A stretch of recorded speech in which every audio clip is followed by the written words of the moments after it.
Death is the one story every life shares, but the conversations around it rarely happen. Welcome to the show that opens the doors to the funeral profession. The people, the stories, and the truths most never hear. This is As the Hearse Turns. Hey, how are you? Oh, I'm beyond excited. I like your shirt. So my first order from Drop Dead Threads has arrived today. It's the blackout with the portaboy, the casket, and the hearse. This one actually, I still have another order that still hasn't shipped from them, so I'm waiting to get that. But it's light, it's comfortable. I'm excited for it. I'll buy some more stuff from them for sure. Yeah, that's awesome. I love it. Yeah, I'm ready to start playing golf with Nate. Well, Nate doesn't really like to play golf. He'll play golf, but he doesn't care for golf. So, yeah. But I'm excited about tonight. We are about running a few minutes behind just because we were talking in the back studio with Ryan. But we are so excited to introduce Ryan Thogmartin. He is the founder and owner of Disrupt Media. And Disrupt Media is a social media marketing company, and they specifically work with funeral homes. And I had been following Ryan for probably about 2 years prior to us buying the funeral home. And when things weren't going as planned after we purchased the funeral home, I said to my husband, we got to call this guy. So we called him, hopped on a demo, and we've been with Disrupt since. So they were the ones that helped us get our social media marketing journey started. There's Jen. So Jen is, she's the go-to at Disrupt for me. I work with her. You work with her, right? Yep. Down at Harkins. All right. So let's bring Ryan on. Let's just dive into it. I'm excited. There's the man of the hour. Hey. This is great. That was a great intro. I appreciate it. But yes. Before you guys get roll, I have to shout you out. Like, I think that we've talked about a lot of different things, but I'm gonna just give you guys your flowers real quick, because what you both have done in death care, for death care, I don't think death care will appreciate this for years to come, because we run behind.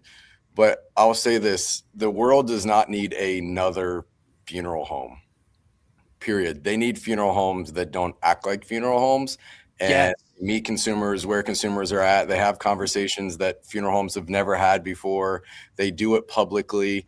And you two are models of that. It's been so cool to just watch how Katharine, you talked about when you and Nate bought the funeral home and us coming in and starting to work with you. That's great. But like, there's nothing that Disrupt has done for your business or Chris with your location that we haven't offered to death care at scale for 15 years. I say it to you, Katharine, all the time. You've just taken the playbook and you've ran it. And so like, that's the really cool thing to see, like how much success you've had by just embracing the tools that are available and running with it. So it's been really, really cool what you guys are doing with this podcast, where the majority of your audience is consumer, and what the light you're shining on death care in a really positive way is powerful. It's exciting.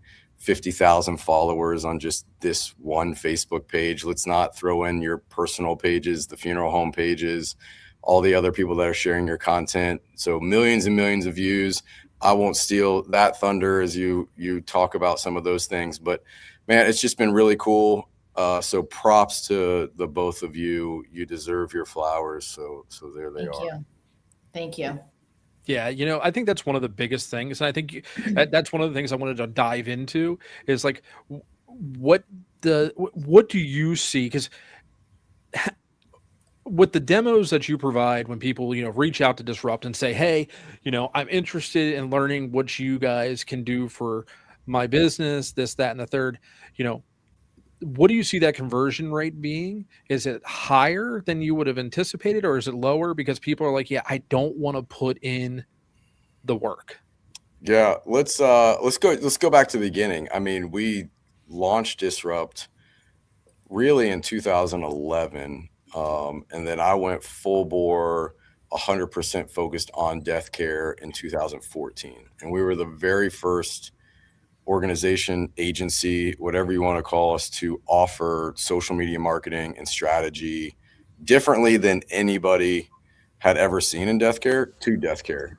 And so at that point, it was just crazy to think about a funeral home being on Facebook. And the biggest hurdle was nobody liked the way that I looked. And like that was real. I mean, I tell a story all the time. The first video I put online, I got absolutely annihilated, and people had followed me for years. I had about 10,000 subscribers to an email list, and people were reading articles that I was writing, but nobody had ever seen me. And once they saw me, like, I can't believe we've ever listened to a word you had to say. You're so undignified. You look like a fool. If you walked in my funeral home looking like that, I'd throw you out. Like crazy stuff. And so, like, no, the way that I dress and all the bling and all that stuff is like has nothing to do with like because of that reaction. That's just authentically like who I am. Like that's how I dress. I've gotten kicked out of Fortune 500 boardrooms. I've been asked to like, hey, if you're going to come speak, you got to wear a suit. So I've lost speaking gigs because I refuse to wear a suit. So it just is like that. Yeah. So I do face resistance. We are not for every funeral home. If a funeral home doesn't want to grow and they just want a company to provide content, like that's just not disrupt. So our conversion rate's probably maybe 35%. Wow. If I can get somebody on like we do a lot of pre-work prior to a demo of just trying to qualify that funeral home, or there's a series of questions I'll ask on a demo to just see if somebody's like really interested. Are they just curious what we're doing? Are they scheming and fishing for another competitor, which happens all the time. We'll get funeral homes that sign up for a demo. They'll go all the way through the process. They'll say, send me the agreement. We're ready to rock and roll. And then they ghost us. And we find out later that they were just getting a recording of the demo to give to a competitor, which is cool. Like I'm an open book. Like I don't care. My competitors sit in our seminars. They sit on our webinars. They come to my speaking engagements. Like I'm an open book like that. But so I would say probably 35% close rate, but we're not for every funeral home. I probably tell more funeral homes they're not the right fit for us than I actually onboard. Simply because there's a lot of work that goes into creating organic content, which is why nobody else offers organic content to funeral homes. We have a team of 31 people. We have 5 graphic designers, 4 video editors, 5 copywriters, 5 account managers, 3 analysts, 2 ads managers. Like there's a lot that goes into simply just creating organic content at scale for hundreds of funeral homes every single month. Can we talk about Facebook though specifically? Because I have a lot of people that say, why aren't you on Instagram? Which we are on Instagram. I just don't do a lot on Instagram. But why aren't you on TikTok? TikTok's where it's at. Why Facebook? It's easy because that's where the buying consumer for a funeral home lives and breathes. All those other platforms are great. Like preference wise, I spend probably 3 times the amount of time on Instagram and TikTok that I do on Facebook. Yeah. From a personal, just if I'm going to engage, follow, where I see trends, everything happens on TikTok first. It is where the majority of eyeballs are, but it's not where that consumer that's going to pre-plan or at need a funeral is living to engage with a funeral. The conversion isn't there. So like, we're not going to run a pre-need lead campaign on TikTok and get conversion. It's the wild, wild west. Yes, you can get a lot of views. You can go viral very quickly. The same with Instagram. It's not as hyper localized as Facebook is. At the end of the day, you both run local businesses. You're not serving families 100 miles away and going and doing a removal. It's not feasible. You have a local business. You have a invisible fence around an area of where like, this is where it's profitable for us to serve a family. So if you can't localize content and you can't get really, really hyper focused on who you're speaking to, it's really hard. Sure, let's go on TikTok. Let's get millions of views. Is that going to grow the business? Most likely not, because that's not going to be the people that are in your backyard. I mean, Katharine, you've experienced this as you've had videos get 25 million views on one piece of content. About 120,000 of those views are actually valuable because they're people in your backyard. The rest of it doesn't really matter. It's great exposure and it's valuable for death care. Right. But from a profit and loss standpoint, doesn't make sense. So that 55 to 75-year-old plus consumer, 75% of that audience are daily active users in the US on Facebook. That drops to about 40% or lower on Instagram, about 30% on TikTok. So when we're dealing with a limited ad spend, limited marketing budget from a funeral home, funeral homes don't have unlimited budgets to be able to just content create like the biggest brands on the planet. You have to go where you have the highest probability of the fastest return on investment. And that absolutely is Facebook. Like you said, you're on Instagram. So if somebody wants to find you on Instagram, they absolutely can. But make no mistake, you're engaging on TikTok and watching. We're engaging on TikTok and watching. We're engaging on Instagram and watching. Those things are cultural, meaning what trends on Instagram and what trends on TikTok makes its way to Facebook. What TikTok does on an algorithm with the For You page, every other social network starts to follow that. Yeah. Most people don't know across meta platforms that 80% of the content that you see is recommended content. It's not from people you actually follow. But the algorithm is so good at putting content in front of you that you want to see, you don't know. You don't know that the majority of content you're seeing from people are people that you're not friends with, you don't follow, but the content is finding you because it's so relative to what you're already looking at and engaging with. And so, I mean, I think just it's the reason that followers don't matter. You know, like I had a conversation with a funeral home a couple of weeks ago, and they said, well, you know, we looked at one of your clients that has a ton of engagement on content. They're one of your poster child clients, but they only have like 700 followers on Facebook. Like that doesn't seem very good. How are you doing that? Like, because the followers really don't matter. If you want 10,000 followers, we'll get on Fiverr, pay some kid in Bangladesh $5. You'll have 10,000 followers tomorrow morning. Yeah. It's not going to do anything to grow your business because the algorithm is so good. It's why one video, you can create a Facebook page from nothing, have 0 followers, put out one piece of content, reach a couple 100,000 people by accident with that piece of content. Yep. With no followers. Doesn't matter. Followers do not matter. The algorithm and what you're speaking and how you're creating that content determines who sees it, where it goes, how it gets shared, how it gets engagement. Doesn't really matter about the follower count. But that was a really long-winded answer. So Facebook is just where that buying consumer is at. For a funeral home, it's the best ad platform on the planet. Right.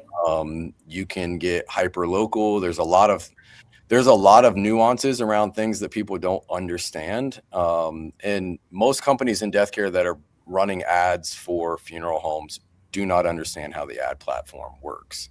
So, I mean, Katharine, like if you think about the lead campaigns that we ran for you, we've never spent more than $300 in a 30-day period, which is unheard of. Like if you were a car dealership, we'd be spending $2,500 to $3,500 without blinking a month and just ad spend to show a slight needle move. So because of organic content, understanding the audience, the way that you can target it, we can spend very, very little and get a higher return because the content's so laser focused on who it's targeted at, that the conversion's there because that pump's already primed with organic content. We've also been accused of the majority of our content being paid. And if you look at our professional dashboard, 99.9% of our engagement and everything, it's organic, but it just proves, the consumer, they continue to come back. We've built that trust with our community. And for any of the dinosaur funeral directors that are watching this right now that are so against social media, go crawl back in your cave, because social media and funeral service, it it meshes and it works. And people want to know. People want to know what happens behind the closed doors of a funeral home. They want to know what happens in that prep room. And as a consumer, if I'm spending that kind of money and I ask a question, I expect it to be answered. Mm-hmm. Yeah. So I want to know where my loved one is being cared for. I want to know about the equipment, but I'm also nosy like that. So, and I want to piggyback off, Katharine, what you were just saying. I put out the reel yesterday where I talked about, social media. We've seen such an uptick in people and especially funeral homes and funeral directors getting on social media, but they're not using social media to the full potential and doing what they should do to really grow their business. All they're doing is posting their obituaries. That is it. And some stock, just graphics or something like that. They're not, getting in the trenches. They're not, recording content. And even there's so many downtime. There's so much downtime in funeral service to where if you just grab your phone and record, God bless Caitlin's dad, John, when he did the video in the selection room and thought he had the camera facing the right direction and he was recording himself. God bless him. That's the stuff you do. Get your phone instead of just sitting there taking a nap, watching TV, or just leaving for the day and waiting for the phone to ring. Do something to get the phone to ring. Yes. Yeah. So I remember I used to listen to Ryan's podcast when I was in mortuary school, the effing podcast, and it was you, Ryan, and the funeral commander, Jeff. Yeah. And I remember, so you have come so far from, what was it, my man? The white Nissan when you first started out? Or was that when you were working for? That was when I was working for my father-in-law's vault company. Yeah. Okay. Yeah. And then, you just like, this isn't for me. I'm not doing suits and size and selling vaults and calling on people, No. And you've developed and you figured out the science with funeral service and how to reach the public as long as people will put in the work. And, one of the biggest things I've started to see, and I spoke about it in the reel yesterday that I put out, is that you cannot copy someone else. Like if I started wearing a bunch of leopard print and just running around, red leggings, and things like that, people don't want to see me as Katharine. Well, maybe they would, I don't know. But they want to see Chris. They want to see Katharine. They want to see Ryan. They want to see the funeral director down the street. They want to know who they are going to be dealing with. And even one of my recent Google reviews from one of the families that we served on Google, they put it out there. They're like, you know what? When Chris came to our home and took my dad into his care, they had never met me. I had just taken over the funeral home. It was Krista's dad, Katharine. Yep. Krista said, I felt like I already knew you. And that's not marketing. That's building relationships, and that's priceless. And it's so let 80% me back up for a minute there. I want to talk about that story and that family. She's amazing. So we had Wagner-Elfner and Berg up here in Red Lion, and we were in negotiations with Harkins at the time, and I was running Harkins for the previous owner. We had a graveside, or we had a church service followed by a graveside. It must have been maybe July of last year. And I was walking in the cemetery, and Krista came up and introduced herself to me. And she said, I follow you on social media, and I'm so happy to hear you guys are the ones buying Harkins, because we were going to come up to you in Red Lion. We had connected on social media. Yes. That was the first time I ever met Krista. It's cool. That's how it works. Isn't that weird? And, it's just now it's been 3 steady years of social media marketing. And I'm not exaggerating when I say this. I'm not patting myself on my back. I'm not bragging by any means. I'm just being very genuine. Nathan and I cannot go anywhere in York County without someone saying something to us. I was at the grocery store the other day. Someone said something to me. We're down in Ocean City last week. We're taking pictures outside at sunset, and a lady comes up to me and she goes, Katharine. And I looked at her. She said, I follow you on social media. There was someone else. Oh yeah. Someone from the excavating company that we worked with here. She recognized me from social media, but she was at Secrets. I mean, it's it's amazing what it's done for us. And so for people to sit there and knock on social media, I do believe that there are some bad actors out there and people that are out there doing stuff they shouldn't be doing. But if you do it with, professionalism, if you can educate, if you can connect with your community, be transparent too. And you don't have to be perfect in all your videos. That's one thing, Ryan, you know that about me. I struggled with that in the beginning. But people love this content. Well, you said relationship, and like we have always called ourselves a relationship marketing company, and it doesn't resonate well. So like, I mean, internally, that's how we refer to ourselves, because what we're doing is really helping funeral homes build relationship. It's personal branding. It's building the brand of the funeral director. Like, nobody calls the name on a sign.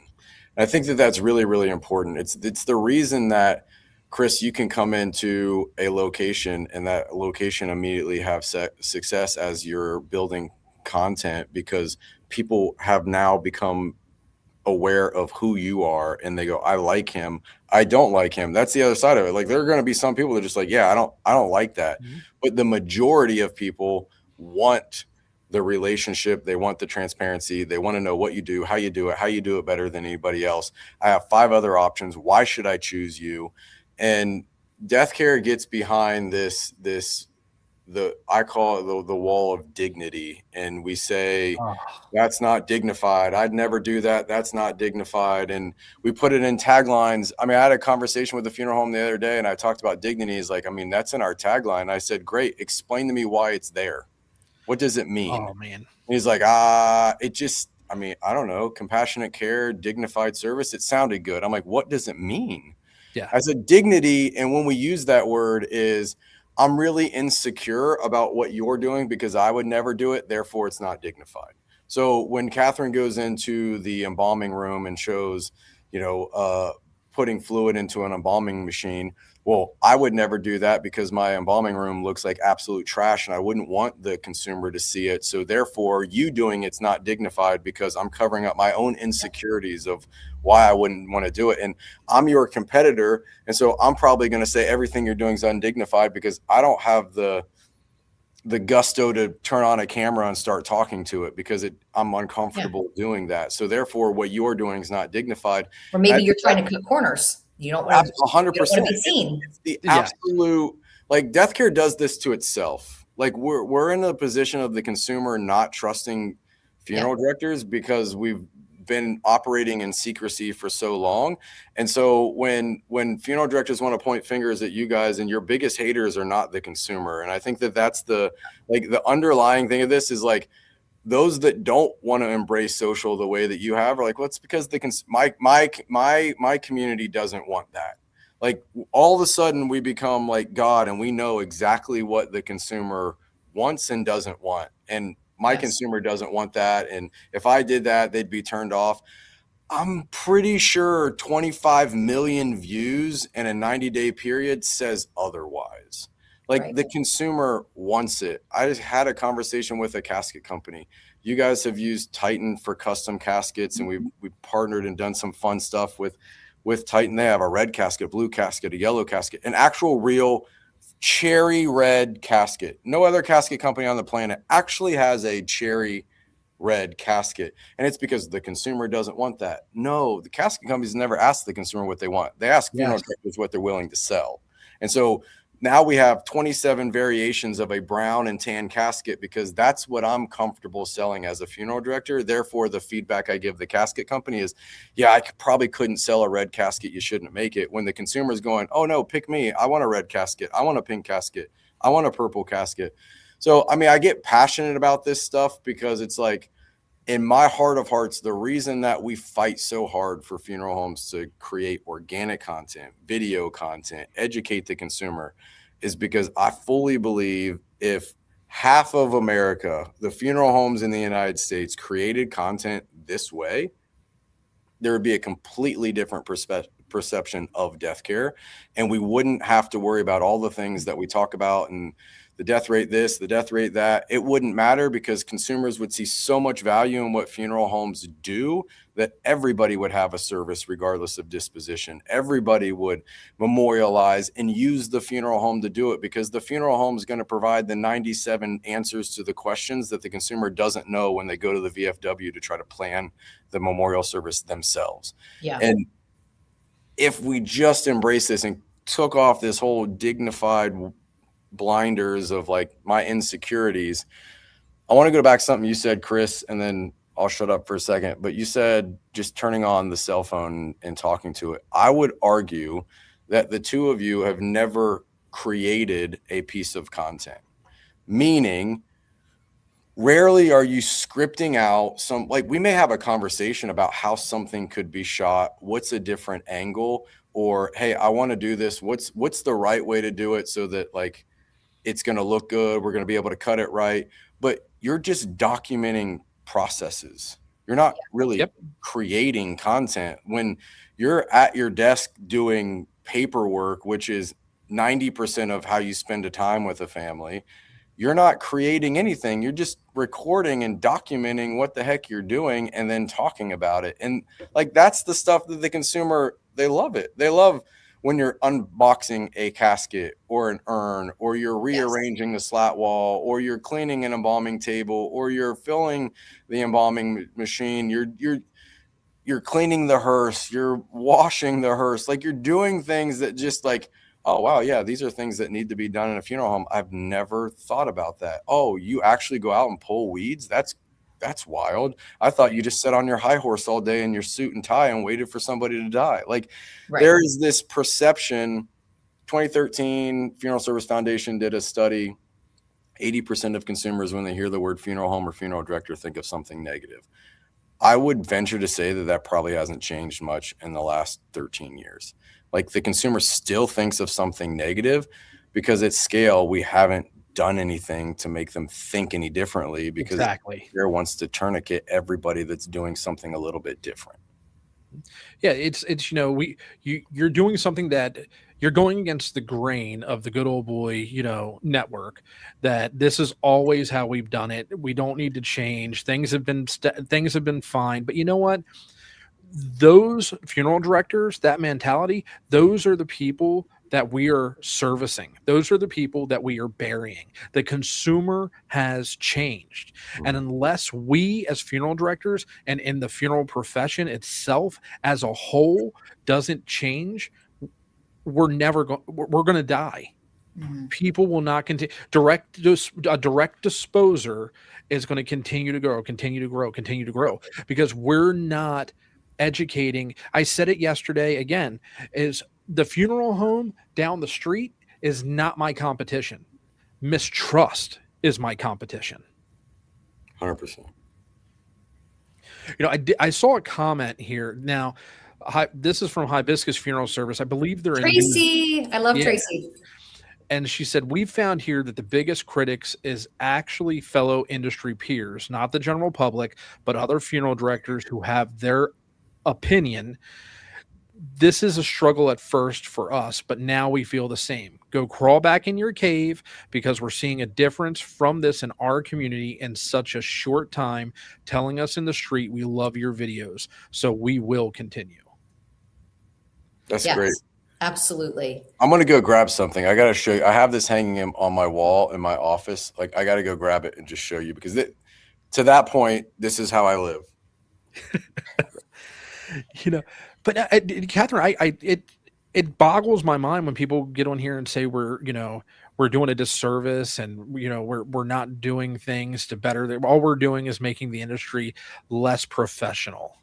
Okay, so in Arizona, I have a poster that hangs on the wall that I had created that just says "Hug your haters," because like in the algorithm, when you have haters, you're going to get a lot more views. So I'm like, never delete a negative comment. Let them say whatever they want about me. Like my team's instructed to just let it go.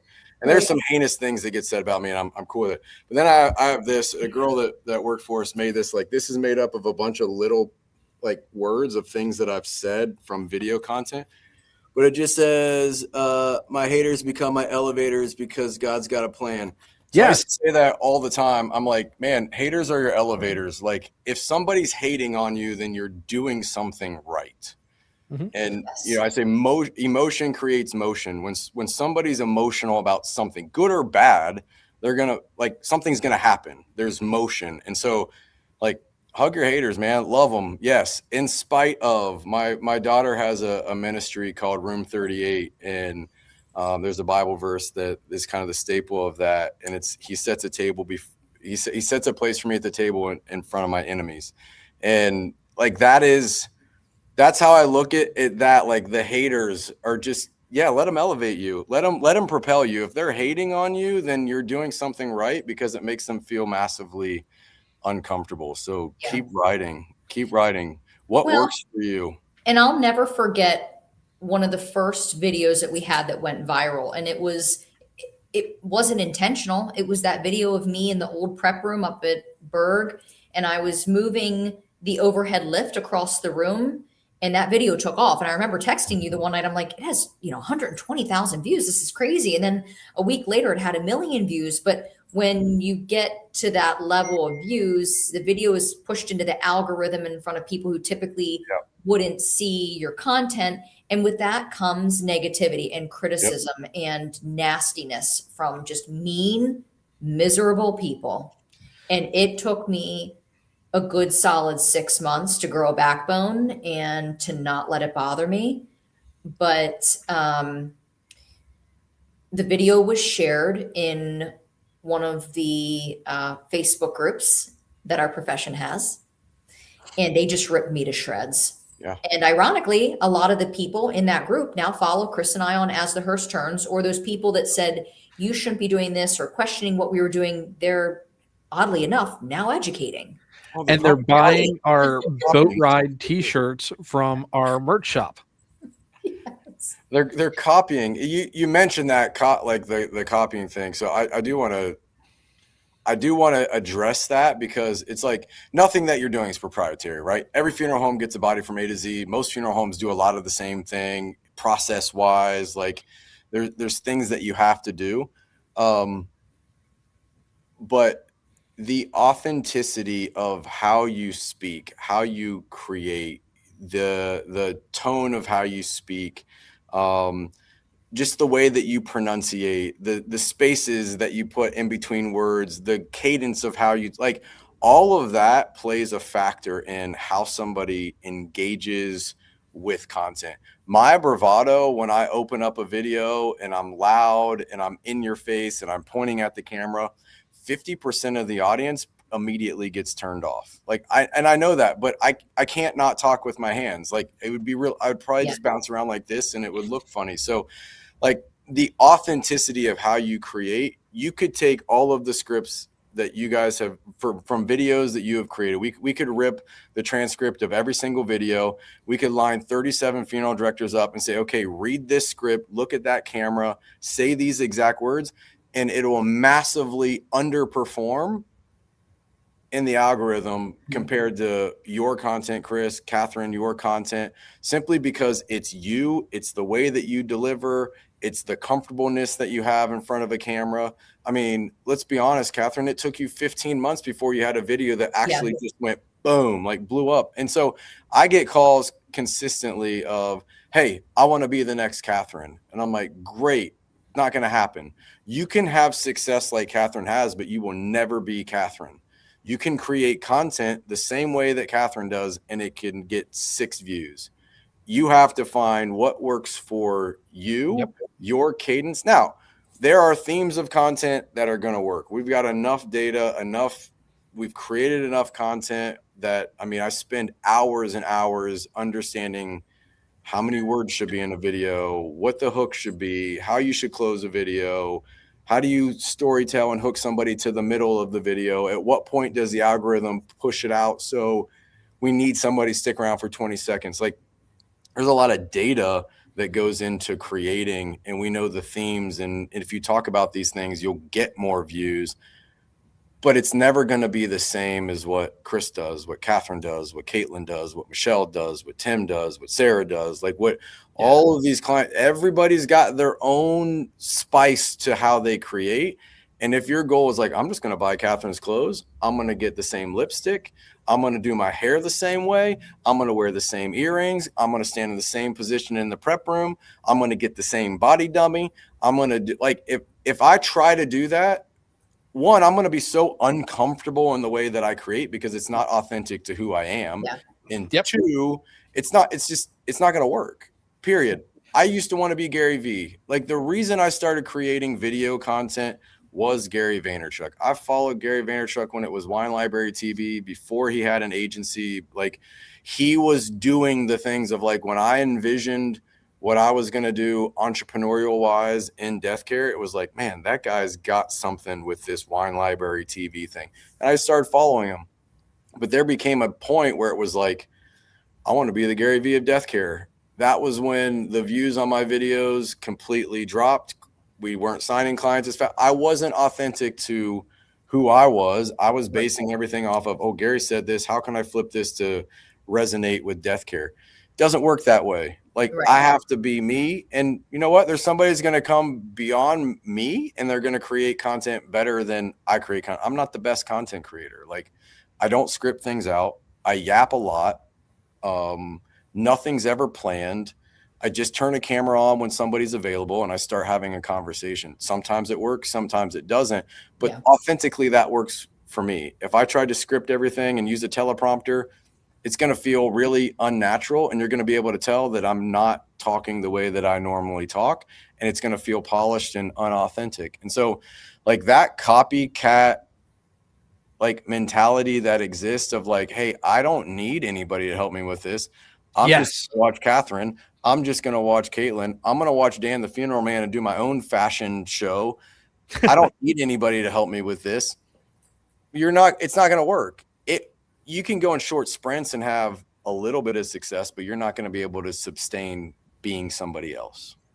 Well, and it's usually the content that you don't plan for, just the random sporadic content. And let me tell you, and you know this, Chris, every moment and every day in funeral service, there is an opportunity for content. I can look back here and think of the 30 different videos that I can come up with my lamp, where I got it, this urn table, whatever. Yeah. But Caitlin and I was visiting Caitlin in Pittsburgh at Coleman Taylor Funeral Home, and we had a funeral service that Friday morning, and she walked out to the hearse, and I was like, give me your camera. Give me your camera. We're going to do a video of you opening up the hearse and talking about how you rent your hearse for funeral services. And this is what I've been looking down at. I've been trying to find the video. She has 137,000 views, but this is the stuff that people want to learn about. It wasn't scripted. It wasn't planned. It was off the cuff, but people want to know. Did it bring some negative comments? Of course it did, but she knows how to handle it. That's right. And it not only boosts the content. That's what I was going to say. That the haters just boost me into the algorithm. So keep hating. Yeah. People, if you're going to do this, if you're a funeral owner in this live, in this stream right now, and you're going to do this, we lost Ryan. Oh, he's like Ryan? Gone. He'll come back. Oh, there he is. Oh, what happened? You're back. Hey, don't be upset you. Let's go. Yeah, that's it. You guys. Yeah. I was gonna say, you have to innovate and not imitate. Yeah. That is what's going to be your success. And to sit there and just I want to do this, I want to do that, and it's not going to come off real. I had somebody the other day on I think it was either on my personal Facebook page or my TikTok, that I posted the video of that the mom sent me the pictures of the infant's cremated remains with all the material in it and stuff. And somebody came back and they're like, this isn't or even a real person. This person's AI. I'm like, nope, I'm real. I'm real. Hi. And my wife even commented, she's like, you don't understand. So if I do like recording here at home, it may take me like 15, 20 takes and, cutting here, picking up there, because I do want it to be perfect. You know what I mean? But at the same instance, that is me. That is Chris. If I'm going to do something for you and I'm going to put something out, I want it to be perfect. And you get that a lot now, but no, Yep. we're not AI. We don't sit there. We don't have a script that we're actually reading. A lot of the stuff we're just speaking from our heart. Yeah. Well, and there's a question to here point, for you, Ryan. Chris, there's data that supports overproduced content on social media underperforms cell phone video because it feels like it potentially could be AI because it's so good, and AI has gotten so good that the consumer doesn't know the difference. Where just holding up your cell phone, selfie style, or on a tripod, and you're moving around, you're walking towards it, it's really hard for AI to mimic your perfect body movements. And again, that's the authenticity piece of it. But that raw, real video outperforms production quality video in a format like this, where you're just creating and documenting short form content. And see, again, there's, and that's why there is a science behind this. This isn't just Ryan's going to sign you up, take your money, and say, "Hey, we're going to record your videos with you and just post them on the internet." There is a method to the madness. But Deborah, so I figured out how to stream this to my Facebook, but my Facebook set up to automate that. Can you delete that comment with Uncommon Summit? That doesn't exist. Are you able to do that? It automatically throws up when I stream.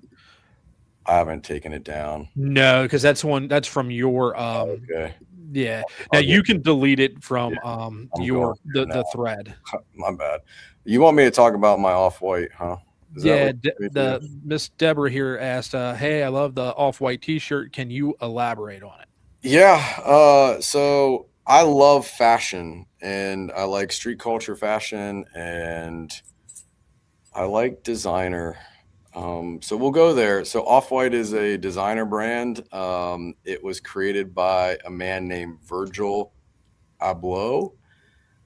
He was the creative director until he passed away a few years ago for Louis Vuitton.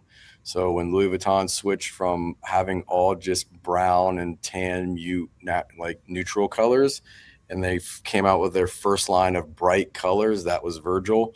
But Virgil created a very exclusive high-end fashion brand called Off-White. It still exists.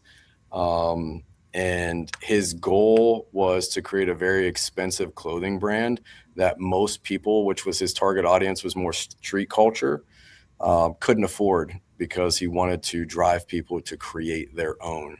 So very cool, super cool, thought processes around fashion. So Off-White is a brand that I really like. And so this is just an Off-White T-shirt.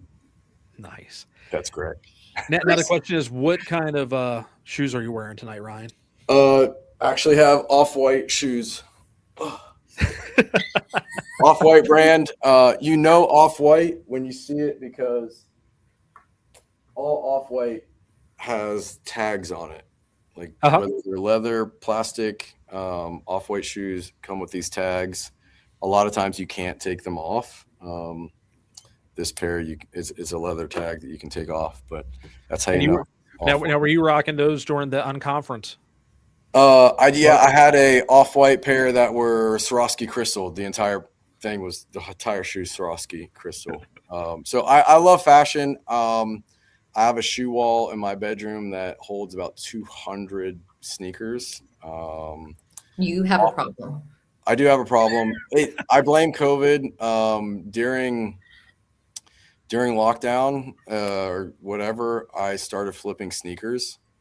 I have a very addictive personality. It's why I don't drink, I don't smoke, I don't gamble. When I get into something, for me, it's a double-edged sword. It's why business has been good for me, and entrepreneurship.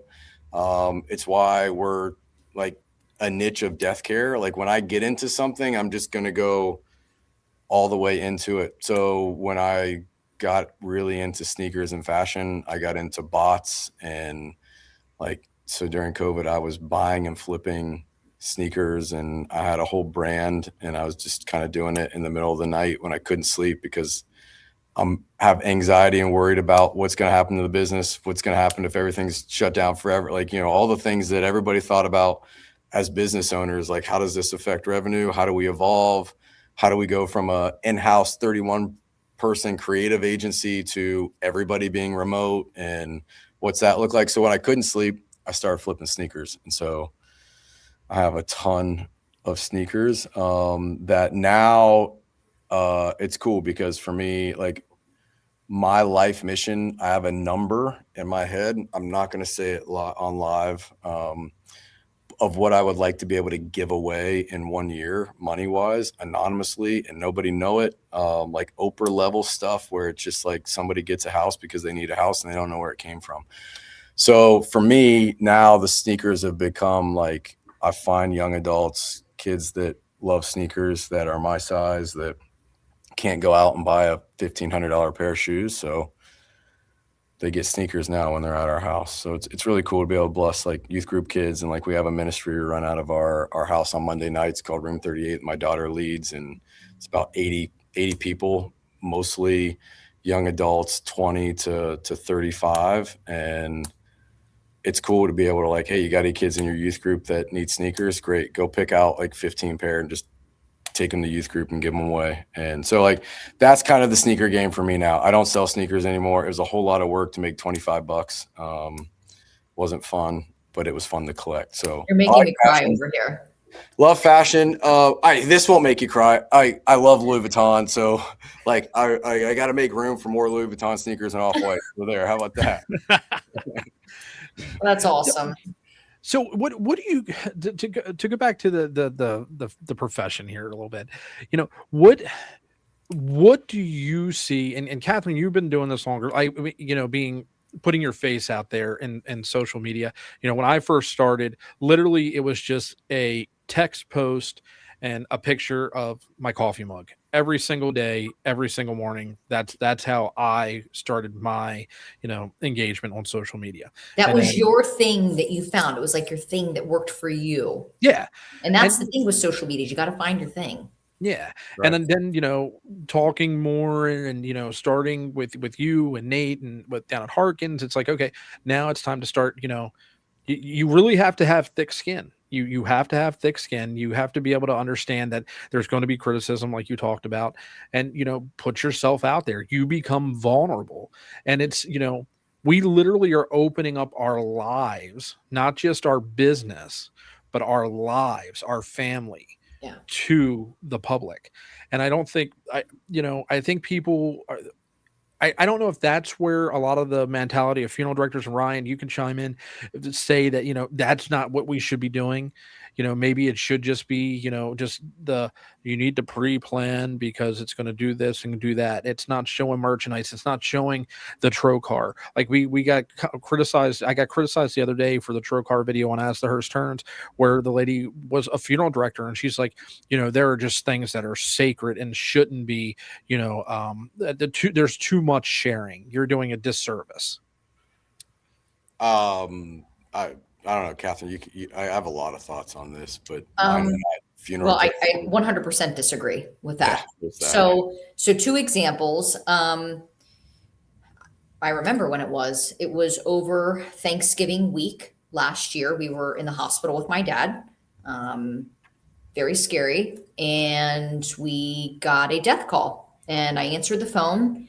And of course, we were given a heads up that this person was on hospice and was going to pass. And so when the call came through, the next of kin who I was talking to was very, they weren't emotional, but, just kind of talking through things and talking about when they were coming in for arrangements. And I said, do you have any idea of what you would like for your mom? And they said, well, we know how important that viewing is. We're going to do the viewing. And we know how important it is because we watch your videos. And I was like, oh my gosh. Like that makes it all worth it. Hearing feedback like that. Or a couple weeks ago, we had an individual in our care, and the daughter had called to give me a heads up that they were going to be using our funeral home. And she said, I was at your open house, and I believe they follow us on social media. And she said, Mom wants to use XYZ funeral home. We're not using that funeral home. We're using yours. And so when mom passed, Chad met with the family, and they were in the other arrangement room. I'm in the Dale room. They were in the David room. And so Chad was meeting with them, and he came back to the office area where all the staff offices are. And I had my scrubs on, and I peeked my head in. They were my funky drop dead thread scrubs. Yeah. And I peeked my head in the conference room. I said, "Hey, how are you?" And she looked at me and she said, "Did you embalm my mom this morning?" She felt comfortable enough to ask me that. And I said, "I spent some time with her, yeah." And I just like sat down and we were talking in the conference room. But these people feel comfortable with us because we're not a bunch of weirdos. We're not hiding back in the prep room, or hiding out in our vampire castle, whatever. We're out here engaging. We're showing that we are normal, everyday people with real life problems. We run a funeral home, but we're still normal people that like to go out to eat on a Friday night or go to the movies, or we have kids that don't listen. Yeah. So I disagree. We're not doing a disservice. Are there some people that maybe don't go about it in the most tactful and professional manner? Yeah. And people could say the same thing about some of the videos I've put out. And I know I've pushed the envelope. I've admitted to that. Ryan, you and I have had conversations before where I'm like, I need to take my foot off the gas pedal. I agree with everything you said. Okay,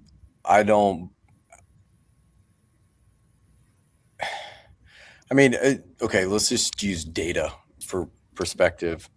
When you're getting millions of views on videos and 90% of the comments from consumers are positive, then how could it possibly be bad for death care and you're showing too much? Like, the consumer wants it. And so, I just overshared about my fashion habits and how much money I spend on sneakers and designer clothes. But there are people watching this that all of a sudden feel a little bit more connected to me because they know a little bit more about me and they know a little bit more about my heart. Yep. Is that not the point? Like, we will buy and trust people that we know more about. And so, like, back to the original conversation around, does Facebook make sense for a funeral home? The whole reason Facebook exists was never to sell anything. It literally was so Zuckerberg could get girls. It was built to be a relationship platform. So when you use it in the naturalist form to build relationships by educating and connecting, you build trust, you build transparency, you build authenticity. That is what the consumer wants from a funeral director. Katharine, you just said we're not sitting in our vampire villa castle. That's because that's the perception that has been painted, because we've never done anything to show that we're not Dracula and preying on the deceased. Like, unless something changes, the narrative is always going to be the same. Right. And we see the direction of where the consumer goes when the narrative stays the same. It's why a direct disposal company can pop up. Like, I am a firm believer that a direct disposal company that comes into a market, opens up at $7.95, doesn't get more business because they're $7.95. They get more business because it's the only funeral home I know what it's going to cost and know what I'm going to get. So when you're transparent, when you guys are running lead campaigns, you're going, this is the price, this is what you're getting for this price. And then you can explain why the price is what the price is. That transparency, price becomes irrelevant in that conversation. Then the consumer has trust in it. They understand why that's $7.95 and why this is what it is. And there's value in that. And so, I love, Chris, your chats around with your coffee mug. And it's not like you're doing anything wild and crazy. You're showing a picture of the coffee mug that you're using, and it's not even a video. It's like a picture. A written out Facebook post, which has value because you're talking about real life things that every single person can relate to in some capacity. There's value in that, insane value in that. And the proof is in the examples that you have given, the examples that Katharine has given. I don't think that there's a funeral home on the planet. Like, I remember, Katharine, the first video you posted explaining what happens during an embalming, and you were just standing in the embalming room by the embalming table. So let's before everybody gets pissy, like, there wasn't a body there, you weren't showing anything, like, it was completely dignified, and you explained the embalming process. And I specifically remember a lady commenting going, I'm so glad you explained this process. I've always said I wanted cremation simply because I was scared of embalming. The way you just explained it, I absolutely want burial. There isn't one, that lady's going to that's worth it in itself. That one lady that has a perception shift of I really want this, but my anxiety and the fear of the unknown isn't going to allow me to choose my final disposition as to what I want. And so your ability to be able to break down that process, completely shift her narrative. Plus, I don't think there's a funeral director on the planet that's not going to want a family to choose burial over cremation. So that's a win.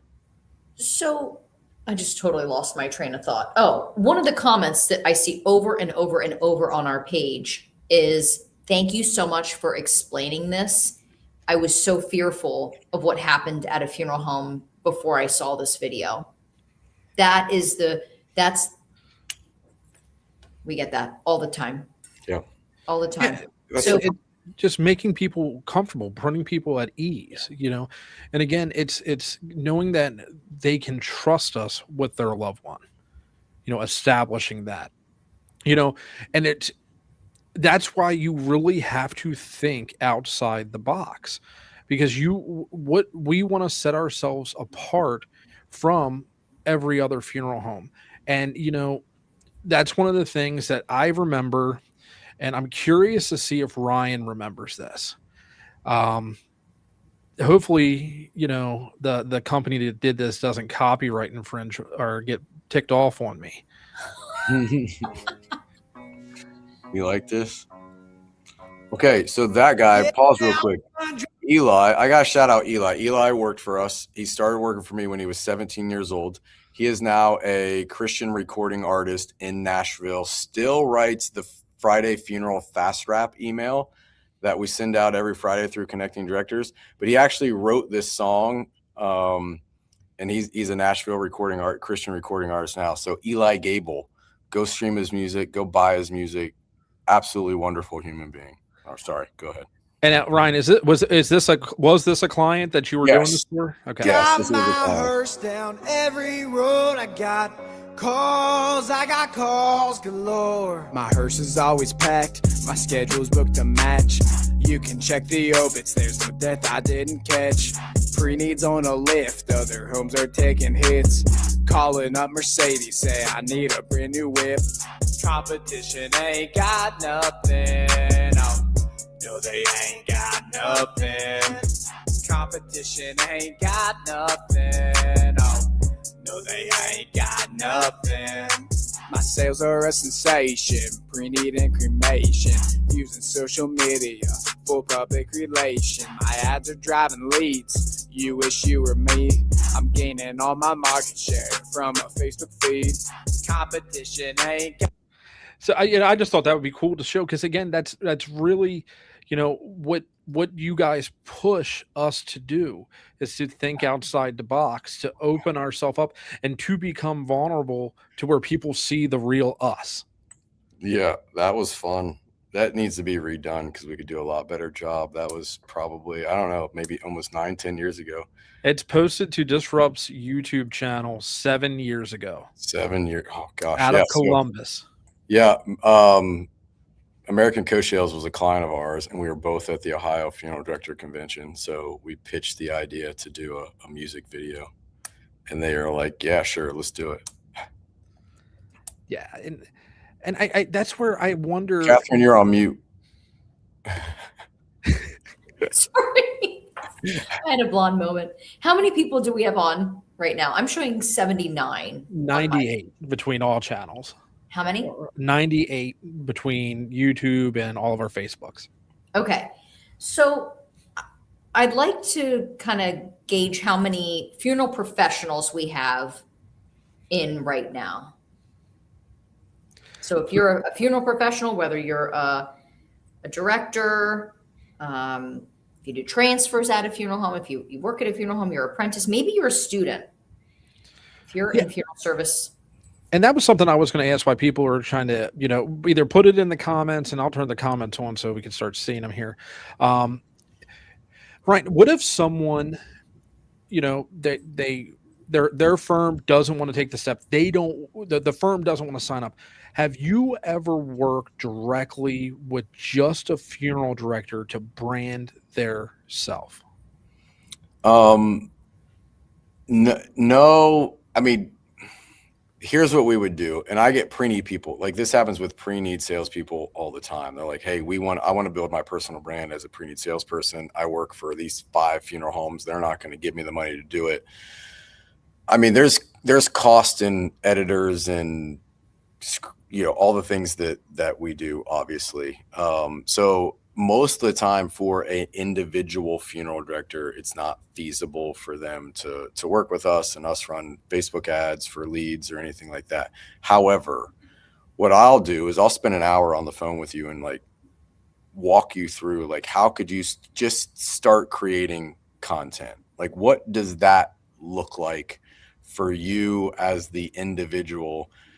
I always ask first, like, hey, you need to make sure that your funeral home doesn't have a social media policy first before you do this. Most funeral homes don't. They're not savvy enough to have a policy. So it can be the wild, wild west. But also they need to understand that, like, their owner could get mad and whatnot. So, I mean, I'll give you the playbook is this. If you are a funeral director and you don't create content, you absolutely should create content. And the very first video you should record is just who you are, your funeral home, and why you got into death care. That should be very easy. And you start cutting your teeth on that. And then answering simple questions like, I mean, an easy one is 3 things that you need to answer when you come in for arrangements. The first question a funeral director is going to ask you when you come into the funeral home, or like, there's simple things like that. Like, those aren't going to get a lot of views, but they're going to get you comfortable just recording content. Or simply set a phone up and let it like time lapse you, or sit at your desk and film yourself doing something. So if you're just, a door holder and that's all that you're doing right now, and that's the only responsibility they'll give you, great. Set a phone up on a tripod and let it record you opening and closing the door for people. Like, that video in itself with a caption over top of it or a voiceover over it of like the pride you take in opening the door for somebody, the posture that somebody has when they're walking into the funeral home and how that plays into how you greet them, the psychology of how you open the door. I mean, you train your people on how to open the door so that it's inviting, so you're not standing in the way, so the door opens, so the old lady can get through with her wheelchair and her walker and she doesn't trip, and how to greet somebody. There's a psychology of just goes into opening the door for somebody coming in, because you don't know the state that they're in mentally. You don't know the day they just had and now they're coming into a funeral home. So like a voiceover for 45 seconds explaining that video would do very, very well. So there's very simple things that it doesn't have to be this overcomplicated, massive task right at the beginning. Now, does it get more complicated to record content? It does, because as you get more views, there's more pressure that comes along with it. There's an expectation. You feel like you owe it to somebody. There can be a lot of guilt that comes with creating content, meaning like you didn't do anything wrong, but it's almost like, gosh, people are depending on me to create content. That's a reality. I had to when I first started creating content, I was one of the very first people to ever create video content at scale in death care. And it almost became like, if I didn't get a post out today or I didn't get a video out today, it was like I had anxiety and I had pressure on myself, which is then affecting how I go home, because now I'm trying to find a pocket of time between 2 kids running around, dinner. Where am I going to create? And then I just got to the position of like, wait, pump the brakes. Like, I'm in the driver's seat here. Yeah. You know what? If you don't get a video today, your life isn't going to be any different than it was if that video goes out tomorrow or 2 days from. I don't think I've posted a death care related post on social media in probably 10 or 11 days. I've been traveling. I've been taking my daughter to college orientation, setting up a condo in Fort Worth. Like I've been in Ohio this week in strategy meetings with some local clients, and going to Dayton tomorrow for a hospice client. And like, I've been posting a lot of ministry content for my daughter and her book launch. Like, that's my life though. And there's some times where my life isn't death care. It's not disrupt media. And if I'm working, and I don't have time to turn on the camera. And I think that that's an important factor, is sometimes you just don't have time, and that's okay. But when you let time stand in the way and fill a gap because of insecurity, that's when you have a problem. Like, I could have set up a phone today and recorded the 3-4 Zoom calls for 4 hours that I was on and did a voiceover. But like, I mean, I don't know, like that could work, but there's so much going on. You said at the beginning of the live stream, Chris, that there's so much stuff that happens in a funeral home every day that adjusting the tissue box can absolutely be content. Because I mean, you both walk the halls in the room, your entire square inch of your funeral home prior to a family coming in for arrangements, prior to calling hours, prior to a funeral.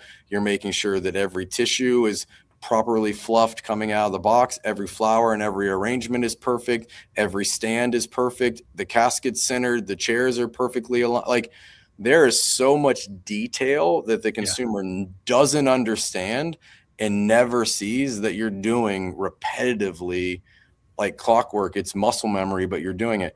Those are easy things to just turn a phone on and record and never say anything. Like, that's content. So my advice to any funeral director is like, okay, my boss is never going to pay for this, but I want to do something, is I just turn on a phone and I start answering questions. I look for one thing that happens every single day that I could talk about for 30 to 45 seconds, and I record that. And maybe you never post it, but you put it in your drafts and you save it, because you're just developing muscle memory of creating content and getting comfortable with the phone in front of your face.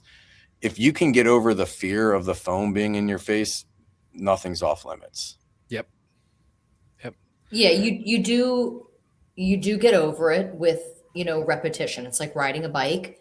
But one thing I will say is, if you're going to commit to this, you got to commit to it. Yep. You got to stick with it, because Can't your community loves it. They're going to love it, and they're going to want more of it. Well, like Ryan said, there is also that slippery slope with social media, and I got stuck in that. And I've called you before, very emotional. Like, I feel like I have to show up every single day, and I don't need to.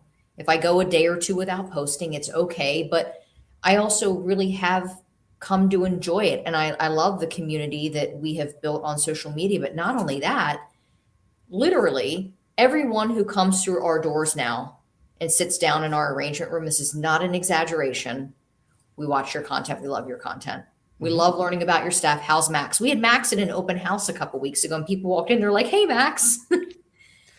I can't even walk into John Deere. I was in John Deere, and I've never been into that John Deere. It was a John Deere over in Shrewsbury. Yeah. And I was getting a battery for the lawnmower, and I'm just paying, and the guy goes, "Hey, by the way, I really love your stuff." I'm like, "But what do you mean?" He's like, I watch you on Facebook."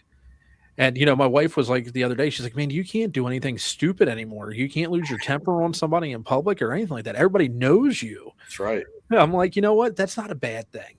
It's a blessing on both sides. I get to work on my comm, and, people are getting to know who Chris is. Yes. But so it looks like we've got about 95, 96 people jumping back and forth. And I want to say probably about 86% are funeral professionals. Cool. Based off of here in the probably somebody in here then that's just thinking, "Oh, well, that's great, Chris. You're known at John Deere, but that doesn't mean you're going to get any business from the time you spend creating that content." The guy said he had just gone to the open house at Red Line, because I live closer to the Red Line funeral home. I'm about a 40-minute commute down to Harkins. And he's like, me and my wife are going to set up a time to come in and meet with Katharine. And, it works. It benefits itself. You know, people love what we do.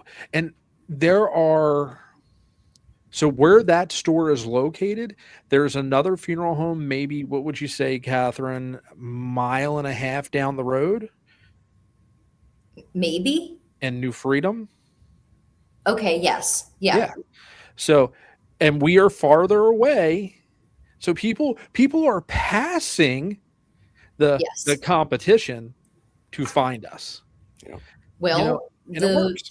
The two ladies that came to our open house, Chris, were from down that way. I don't want to name the city, or the town, but they were from down that way. And the one had connected with us on social media, incredibly supportive of me, just the kindest, sweetest lady. And she came to the open house with her friend, and it was on a Tuesday, and they ended up leaving because she wasn't feeling well. And I guess she went home and said, if something ever happens to me, that's the funeral home I want to go to. She told her husband, and 2 weeks later, we were in here going over her funeral arrangements. I met with her husband.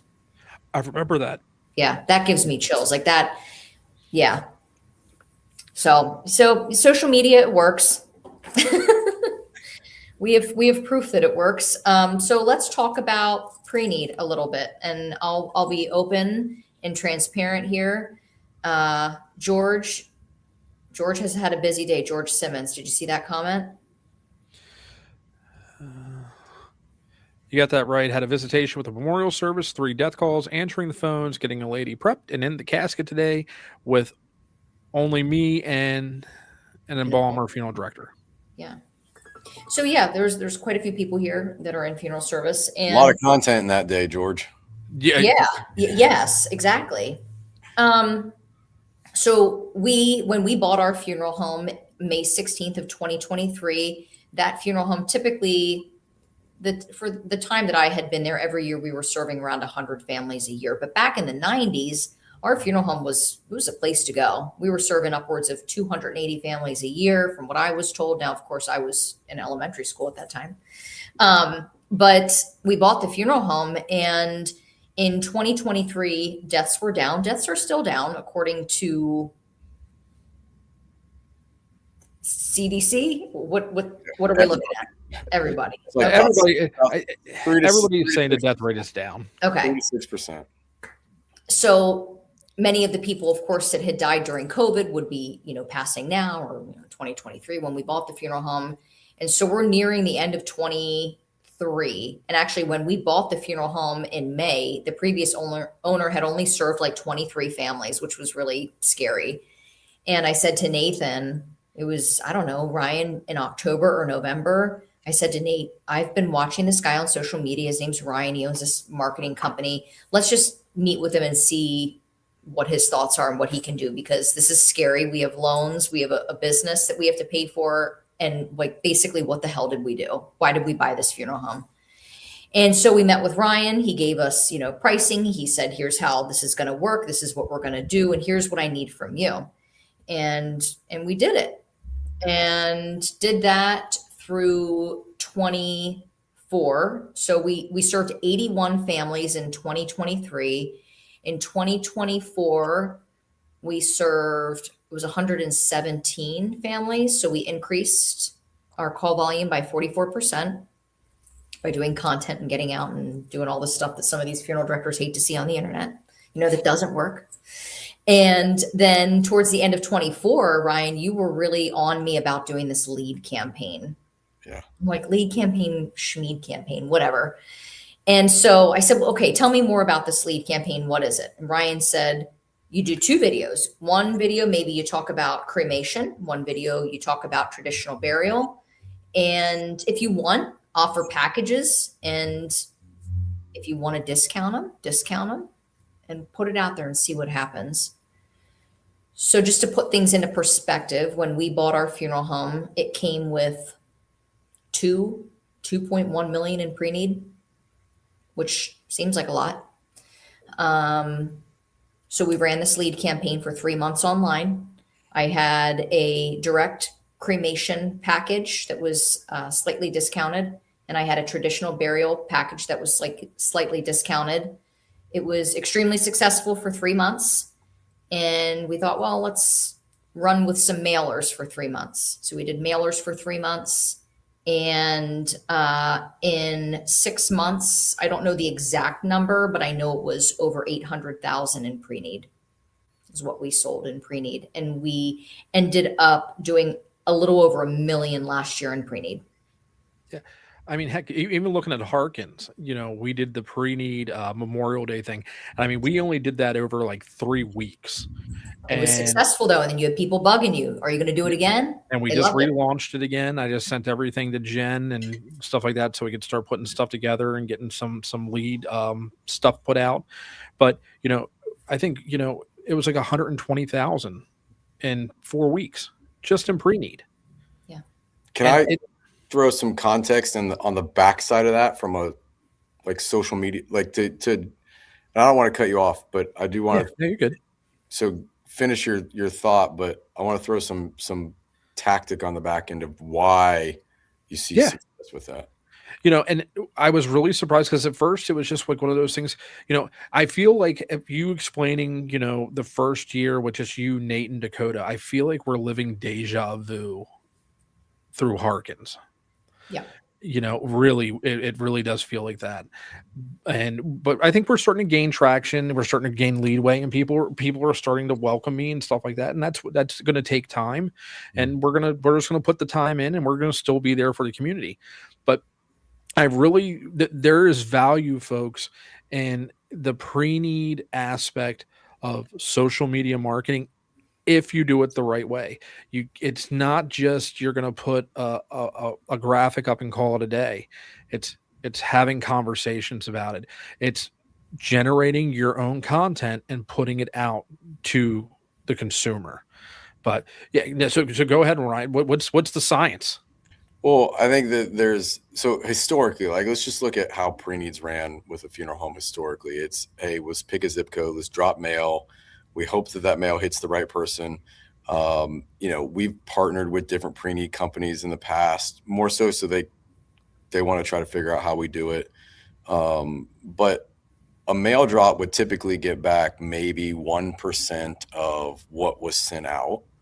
And then from that 1%, you would typically set an appointment with half of that 1% and potentially close half of that 0.5%. So a pre-need lead, typically through a mail campaign, came out to be about $87. And what we found out from pre-need companies was if you can drive a lead for under $100, that's crazy. Our average lead through social media is under $20. Yeah, because that's one of the things I was going to say. What was, you look at the cost. So Katharine, because you partnered with another pre-need company prior. We were working with a pre-need company at the time that we dropped those mailers. Right. So do you know what the cost was for the direct mail campaign? I was given some numbers, but 10,000 maybe. Right. So you spent $10,000 just to kind of, let's act like we're the Italian nonna, and let's just throw the spaghetti to the wall and see what the heck's, what sticks. So it's just like, what's that old meme when the dad has a daughter and it's just, throwing the money out the window? Yeah. That's all that is. You're spraying and praying.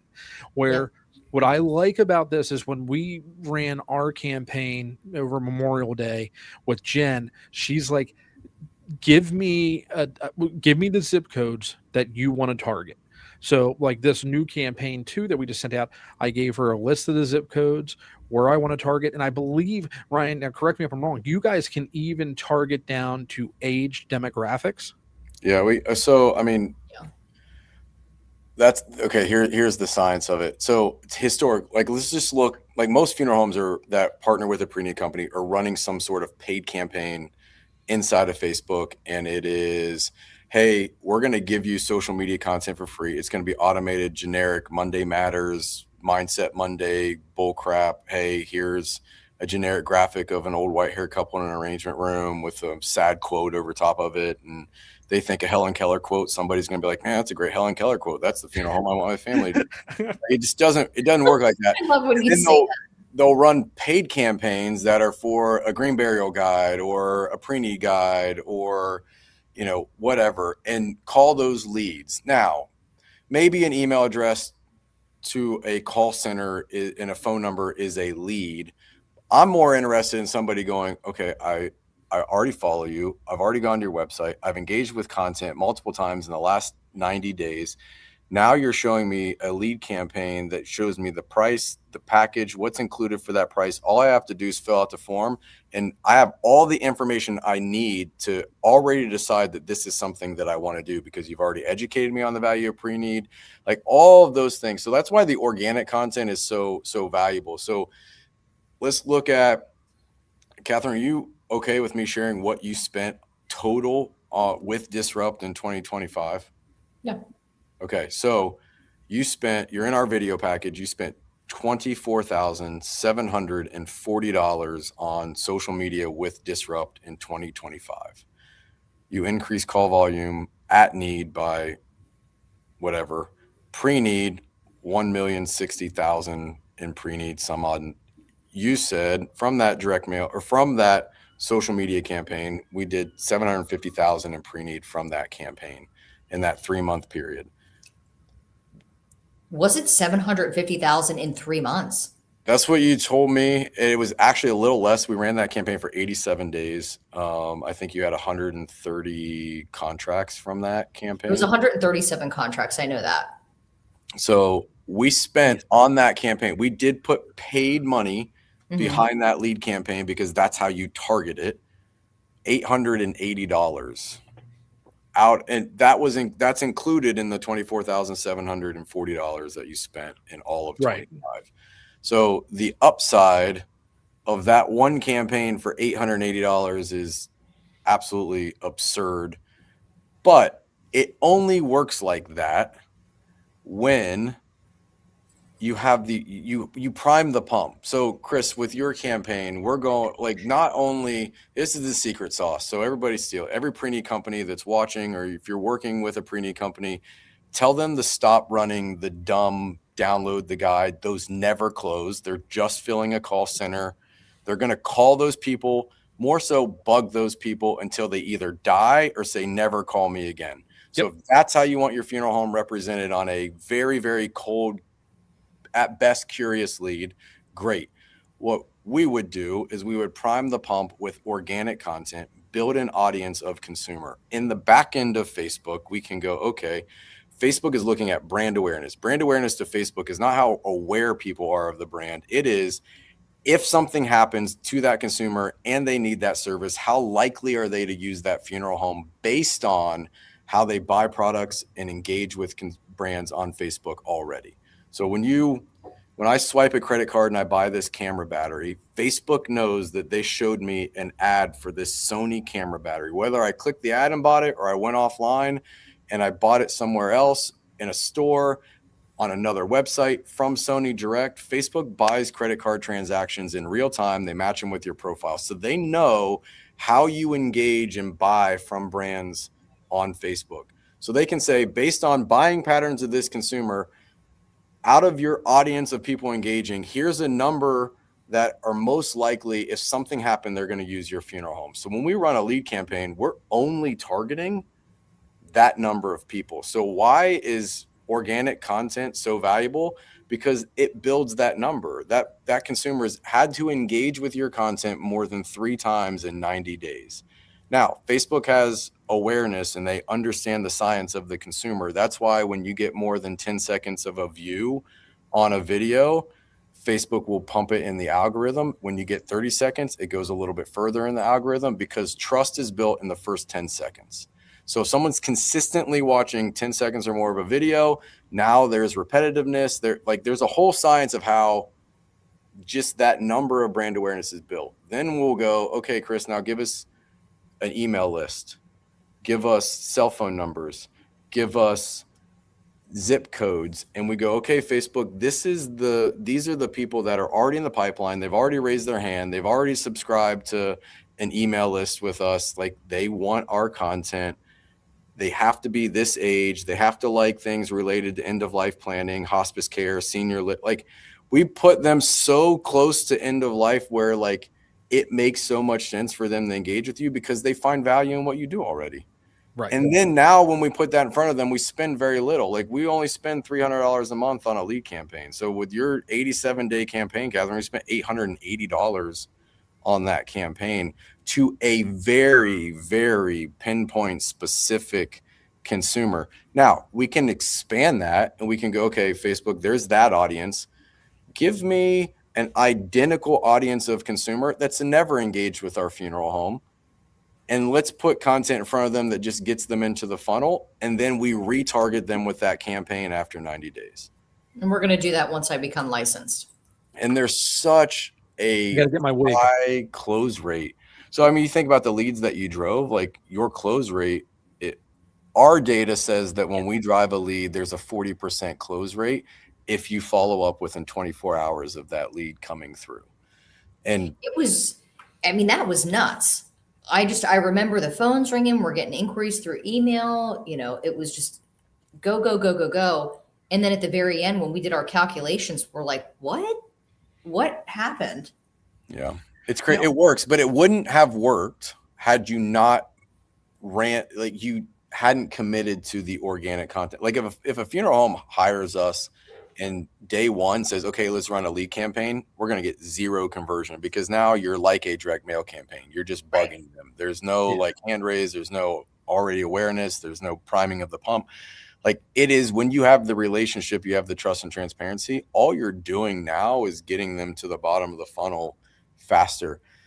The at-need side of death care isn't necessarily Facebook. And I get this question all the time of like, we want to grow at-need. Are we going to be able to do that through Facebook? You will grow at-need by just sheer brand awareness and like people knowing who you are. That will naturally happen, but that can happen through great pre-need marketing as well. So when you pre-need market through Facebook, you're still building brand awareness. So the value of that is tenfold. But the consumer is not coming to mom doesn't pass away. She's in the back room and I go to Facebook to try to find a funeral home. That's not the idea. If I don't have a relationship with a funeral home, I'm going to go to Google or I'm going to phone a friend, phone a pastor, get a recommendation. That's why it's so important for funeral homes to have partnerships and wine and dine pastors and senior care facility workers and hospice nurses and build those community relationships because they're referral partners. So if they don't have a relationship, they go to Google. Our goal is that we create the right content, that we build enough brand awareness with the consumer so that when they are in a pre-need scenario and ready to pre-plan or dumped into an at-need situation, they don't go to Google. They go, oh, who's the blonde-haired lady? Oh, Katharine, yes. That's my funeral director. Oh, Chris, man, he's so relevant with his Monday morning or morning coffee chats. Like, yeah, that's my guy. That's how we buy everything else. Yeah. Like it's not the buying patterns of the consumer do not change because it's death care. The only reason right now it looks different is because we haven't made it as seamless as every other brand on the planet has.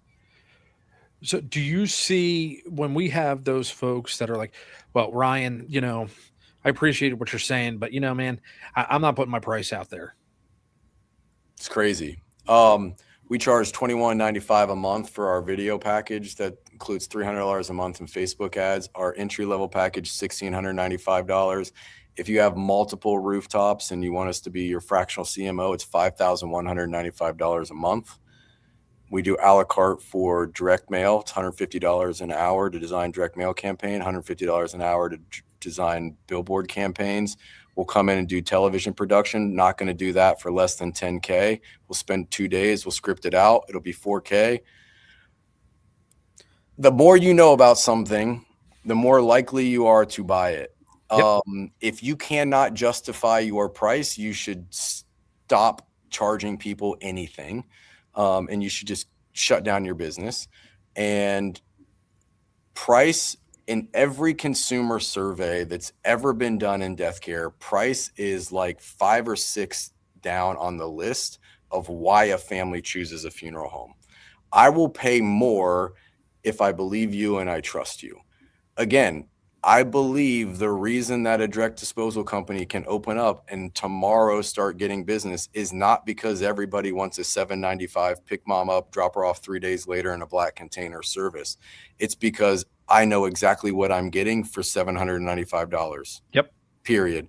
So I think when I mean, I will put it in perspective of like this. We had a client that was in an area that they had 7 competitors. They were, out of those 7 competitors, 3 of them were direct disposal companies. Our client was about $2,500 more expensive on the low end than any of their competitors.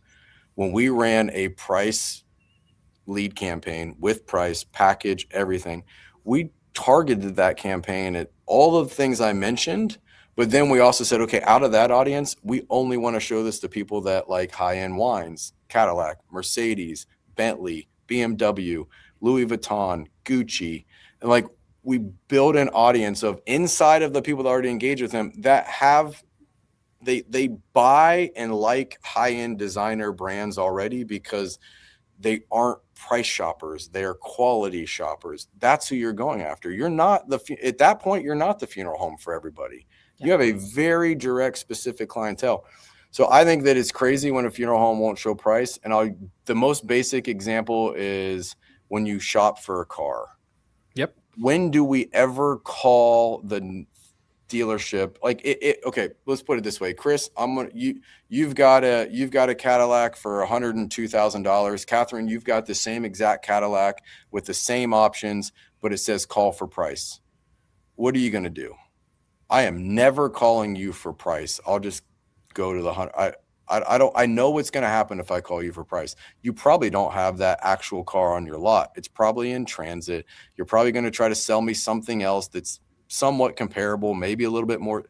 Like those are all the things that happen. And then you're creating already in an industry profession where people have mistrust. So now you're being more secretive around what it's going to cost, which just creates more mistrust. And then you'll have some funeral homes that will go, and the reason that mistrust exists, and I called a client out on this the other day, it infuriated me. They'll probably cancel, and I'm 1,000% okay with that. I said, how can you last week charge $7,000 for a cremation and this week drop your price to $1,795? Oh, well, we decided that we're just going to advertise our non-declinables. By the time the family leaves, it'll be $7,000. I said, you're the freaking problem. You are the problem. Absolutely. You are the problem. But the funeral rule allows it. And I get that. That's fine. So I think that price is in the ecosystem, back to the pre-need conversation. If you ran that pre-need lead campaign, what we know is there will be 67% less leads that you get without price on the ad than if you put price on the ad. It doesn't matter what the price is, because now the family has everything that they need to go, I'm ready to have that conversation. Mm-hmm. I already trust you because I've been watching your content for months. I believe in what you're saying. I'm aware of who you are. You're authentic. I like you. I'm seeing your content. I'm clicking on your ad. I know what the price is. I know what I'm getting for that price. I'm smart enough as a consumer to know if I add or remove something from that package, the price will fluctuate up or down. I'm going to fill out the form. I'm ready to have that conversation. There's nothing left to guess. You have a far more ready to buy consumer and ready to plan, which makes your job easier. They're more comfortable. Everybody wins all the way around. So I think that not showing price is crazy. And most of the time when a funeral home doesn't want to show price, it's because they don't know how to justify what it is. And there's a scarcity mindset around like, well, they're cheaper and that's what the consumer wants. Again, the consumer, the top 2 reasons families choose a funeral home: number 1, relationship; number 2, proximity. It's been that way for 22 years since I've been in here. Yeah. Now, I sit there and so like after you called the other day before I left for vacation and just touch base, because I think the last time me and you had actually spoken in person was back, I think, Ryan, are you still doing like the life coaching thing? Not as much anymore. I don't have the time. I still personally invest in life coaching, and I have a couple people that I coach. Yeah, but I remember reaching out when you were first starting out, and me and you had talked and things like that. Yeah. And it's crazy how things come full circle eventually. But one thing that stuck with me is when we redesigned this campaign for the one that's getting ready to launch, it literally bullet points out under the price everything that's included, and then on the other side, what's not included. Yeah. So at this point, if someone is calling me, 9 out of 10 times they don't have any questions because they know what they're getting for what they're paying. They're calling me to set up a time to want to come in. So it's saving the time of, if you're an owner here and you're watching, out of the 100 and some people that are here with us right now, if you're an owner and you want to, save your payroll for clients that are actually walking through the door that want to contract for your services, this is the way to do it. And, I probably never would have done that because the first one we ran, remember, Katharine, all I did was put the price and the savings. That's it. Yep. Nothing else. So this one gives a lot more information, and I think again it's gonna do phenomenal. It will. Yeah. And think too, you're running a campaign in the middle of the summer, which is historically the absolute worst time of the year for pre-planning. Everybody's gone, and you're still getting leads. So there is a formula to when to run pre-need lead campaigns. If I'm a funeral home, I never not run a pre-need lead campaign. And Katharine, you and I have had this conversation too. I don't think you have to discount. There is value. Parting Stone. Hey, if you're not partnered with Parting Stone, shout out to Justin and his team. Been rocking with Parting Stone since inception of the idea. So great people. So again, this is why social media is important. How many people on here knew that you could get your cremated remains turned into these awesome little stones here? And if you travel, say your loved one like to travel, you can take a stone with you to where you're traveling to. Maybe they like Florida. You leave it in the ocean in Florida. We have 3 families interested in these right now, and I just think they're so awesome. So again, I'm still trying to get the team at Parting Stone to enter a rock skipping contest. I think it'd be brilliant content. Just throwing that out there again. Or you start your own campaign of will it skip, and you see if you can find something that will skip more than a Parting Stone, and you test different things in a beautiful pond. So what we have to do is figure out what loved one we're going to skip. Is that what you're saying? Yeah. Whatever. It's cool. It's fun. There's Parting Stone is so cool, and I think that's probably the thing I love most about death care is there's so much innovation in death care right now that's wild and crazy. And so back to your point, Chris, or what we were saying, I don't think you have to discount. That's not a requirement to run a lead campaign, but I would always run a lead campaign because you can always capture leads, and still running a lead campaign is brand awareness as well. Yeah. And there are historic times where it makes pre-needs more prevalent. Typically in the summer months, we'll run a soft campaign with clients, or clients are educating on the value of pre-need heavy through June, July, August. Towards the middle of September, we'll run a lead campaign and retarget everybody that's engaged with that pre-need education content, because September, October, first part of November, school's back in session, people aren't traveling. The death rate starts to increase a little bit towards the beginning of November. So now you're picking up pre-need, you're picking up conversations, you've been priming the pump. Turn those lead campaigns off mid-November through the end of the year, because every retailer on the planet is running a Facebook ad. So supply and demand, the what cost 3 cents, 30 cents for a click costs $5, $6, $7, $8 for a click. So you're paying a lot more for the same lead. When you could just be priming the pump and educating and organically get those leads. And then in January, ramp up a lead campaign again and run hard January, February, March, April into the first part of May. So there are certain times where pre-need campaigns will perform better, simply because people are experiencing more death. The death rate's up. They're in and out of a funeral home for calling hours. There's never a better time to offer pre-need to somebody than when they've just personally gone through a death of a friend or another loved one, where they're thinking about their own mortality and they're hearing horror stories of like people weren't prepared and then they're thinking about their own preparedness. So I think that there's a lot of opportunity there and value in it, but doing it strategically.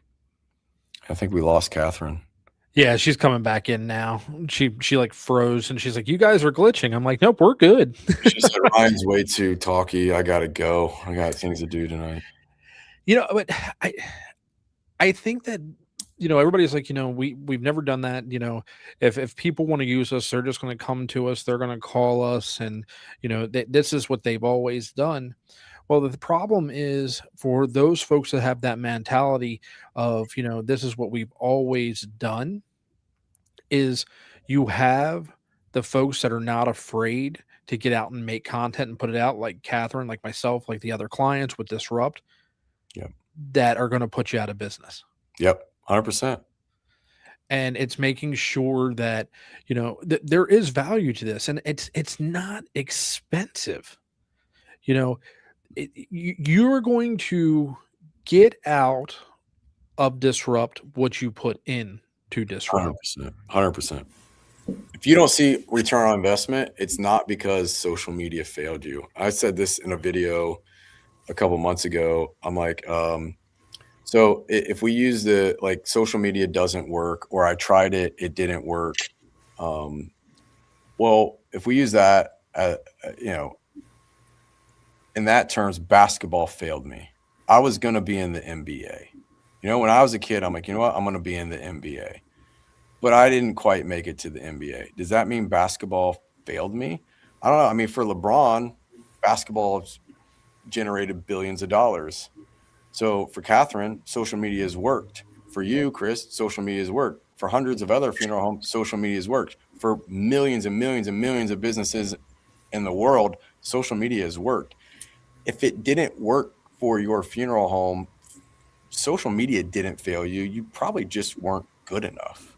You didn't run the play the way that it should be ran. And again, not everybody has the comfort level to create the content that a lot of other funeral homes will create. But if you never step up to the plate, you're absolutely going to miss. Doing something is better than doing nothing, unless you're just getting free generic content, because that it's the same as doing nothing. Yep. If you only posted one time a week as a funeral home, but it was an insanely organic, raw, real post, that would be better than posting generic content and a stream of obits every single day. Yeah. And,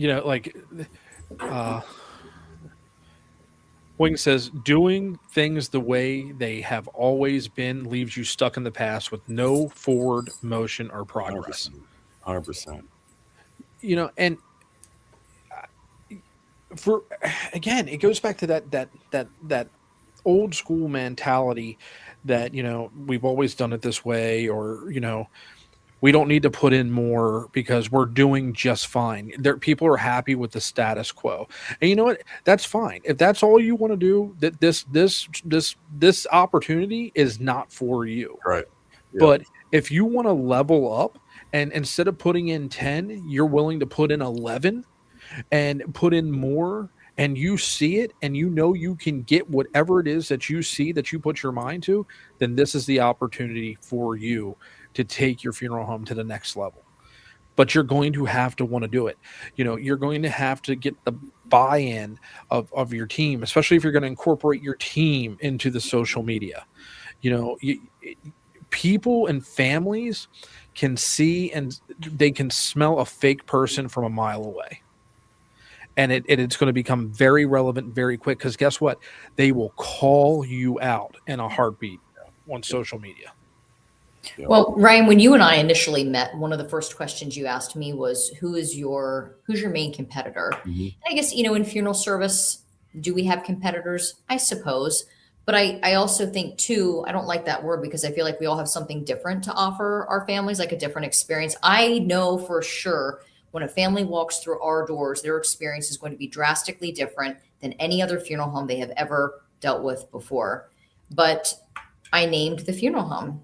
And you said, well, what are they doing to bring in business? And I said, they don't need to do anything. They have families that just, use them over and over and over. They They have a good reputation. They don't need to do any sort of content. And your words to me were, if you don't start doing this, someone else will. Yep. And funeral service is small. And word on the street from some people that maybe work there, or that the owner sits and watches our content all day long.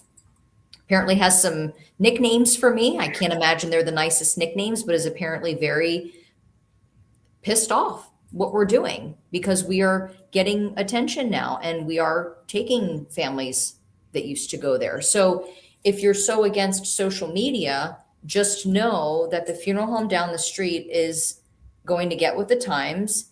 They're going to start connecting with your families. That's right. And they are going to start taking business from your funeral home.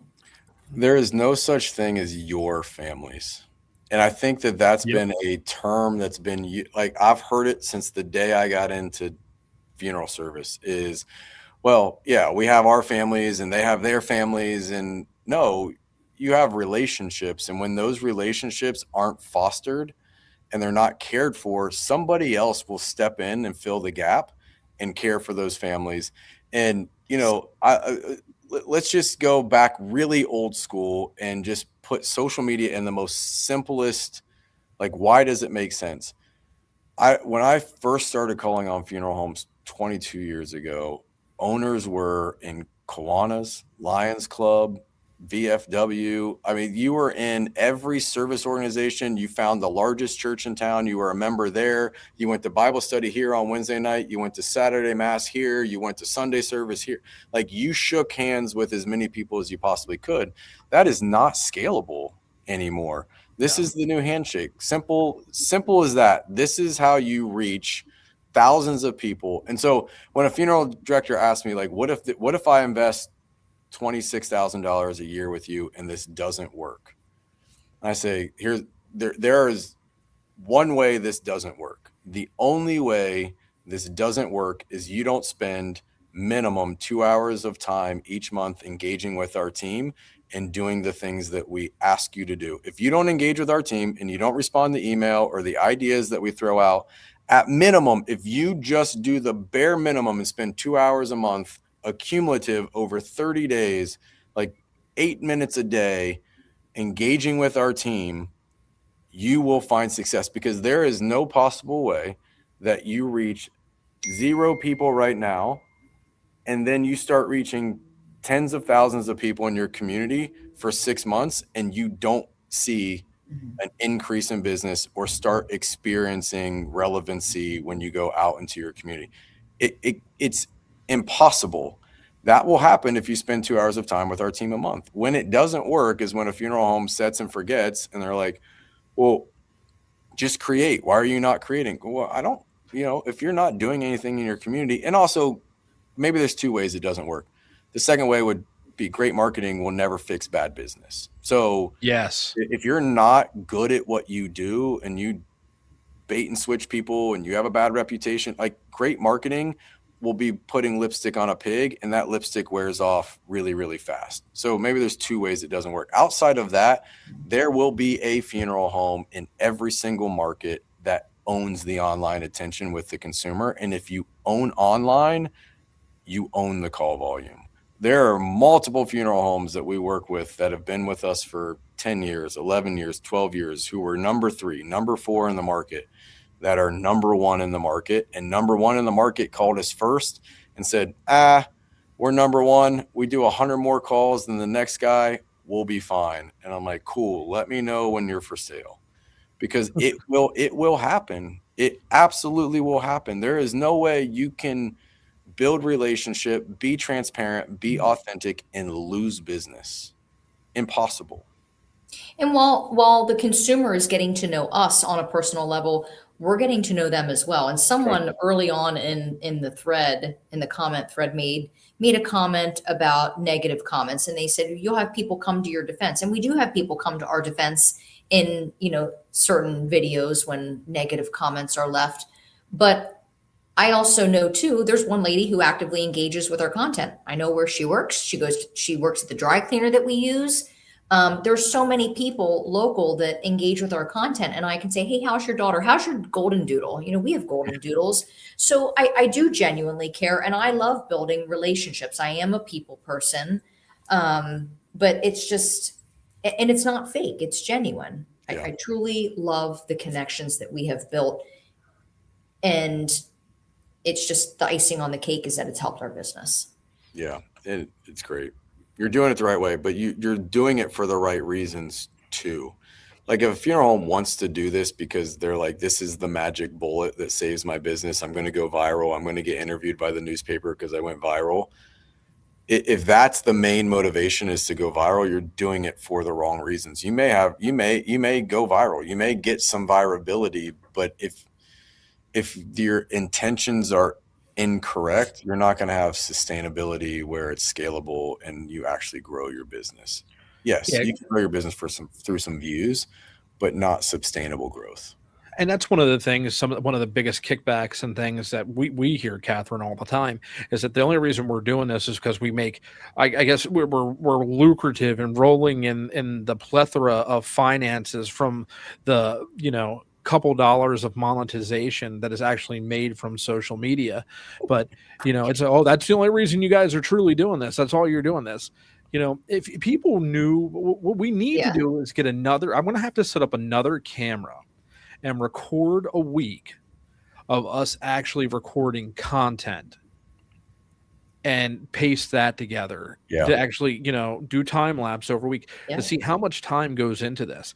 And then how much time we take to, sit here and, engage back with our followers, whether it's on the funeral home page, our personal pages, as the hearse turns, and answer the comments. And, because there's when someone answers a comment, whether it's on Harkins, that's coming from me. If it's on Wagner-Elfner and Berg, that's coming from Katharine.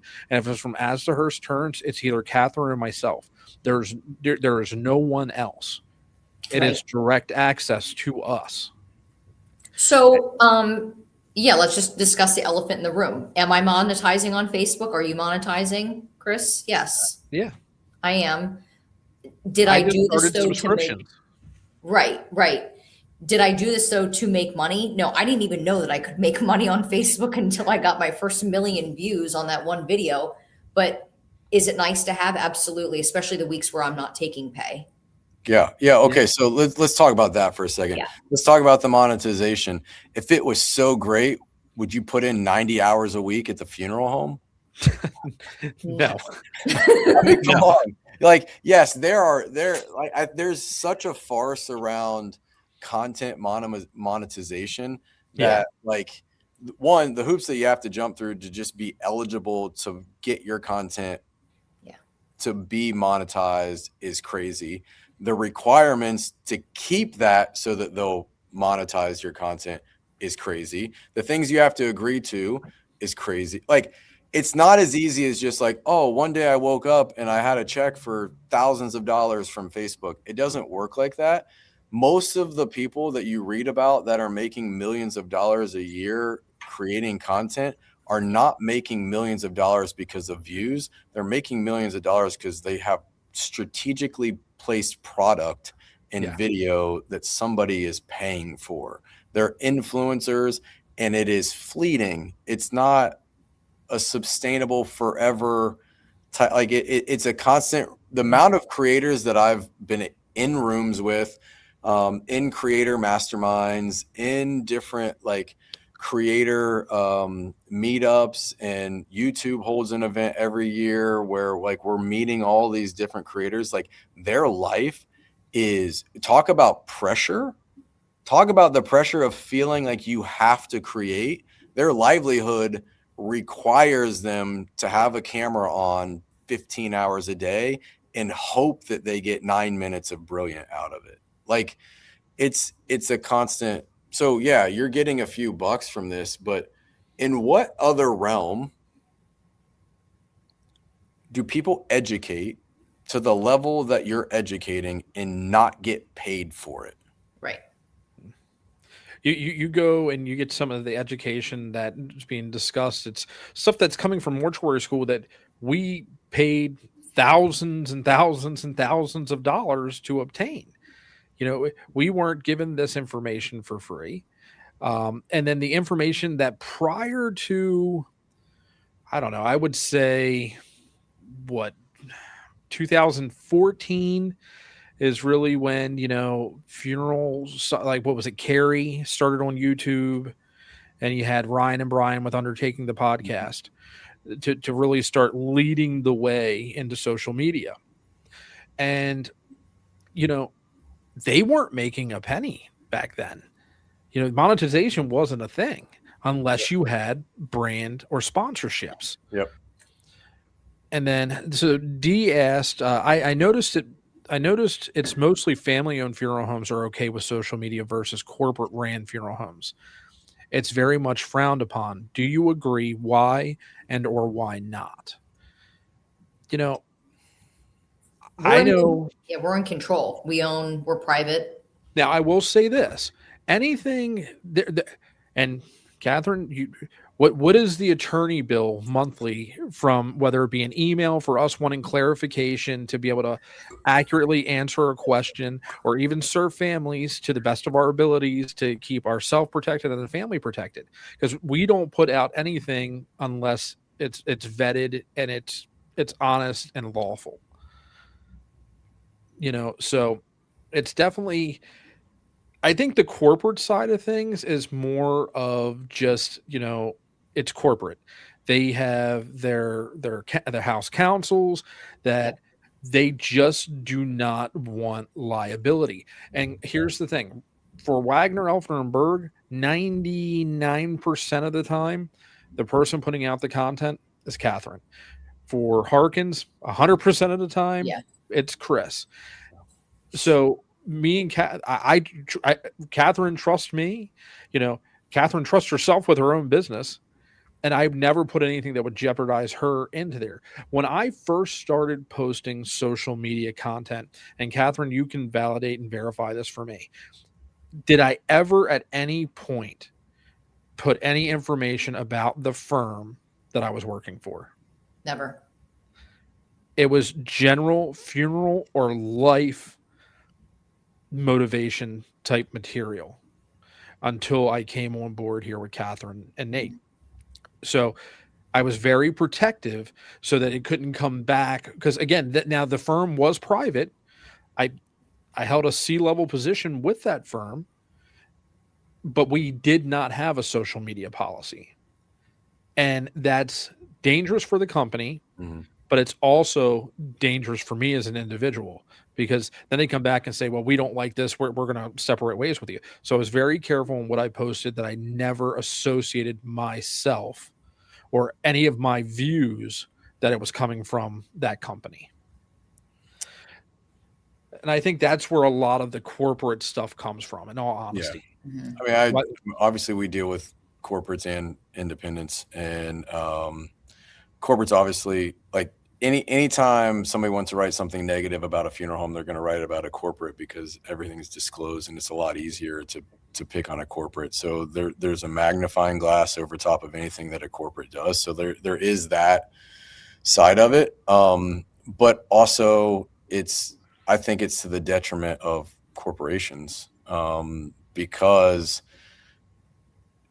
I would love it if I was in a market with corporates. It would be shooting fish in a barrel. It'd be easy to go head to head. Now, from a money pocket, spend wise, never going to be able to outspend them, but you can outcreate them 1,000,000,000 to 1, because they're just the funeral director that's in charge, that would be creating the content. It's got no skin in the game. If that funeral home does 200 calls, great. If they do 300 calls, I don't care. Doesn't change my pay any.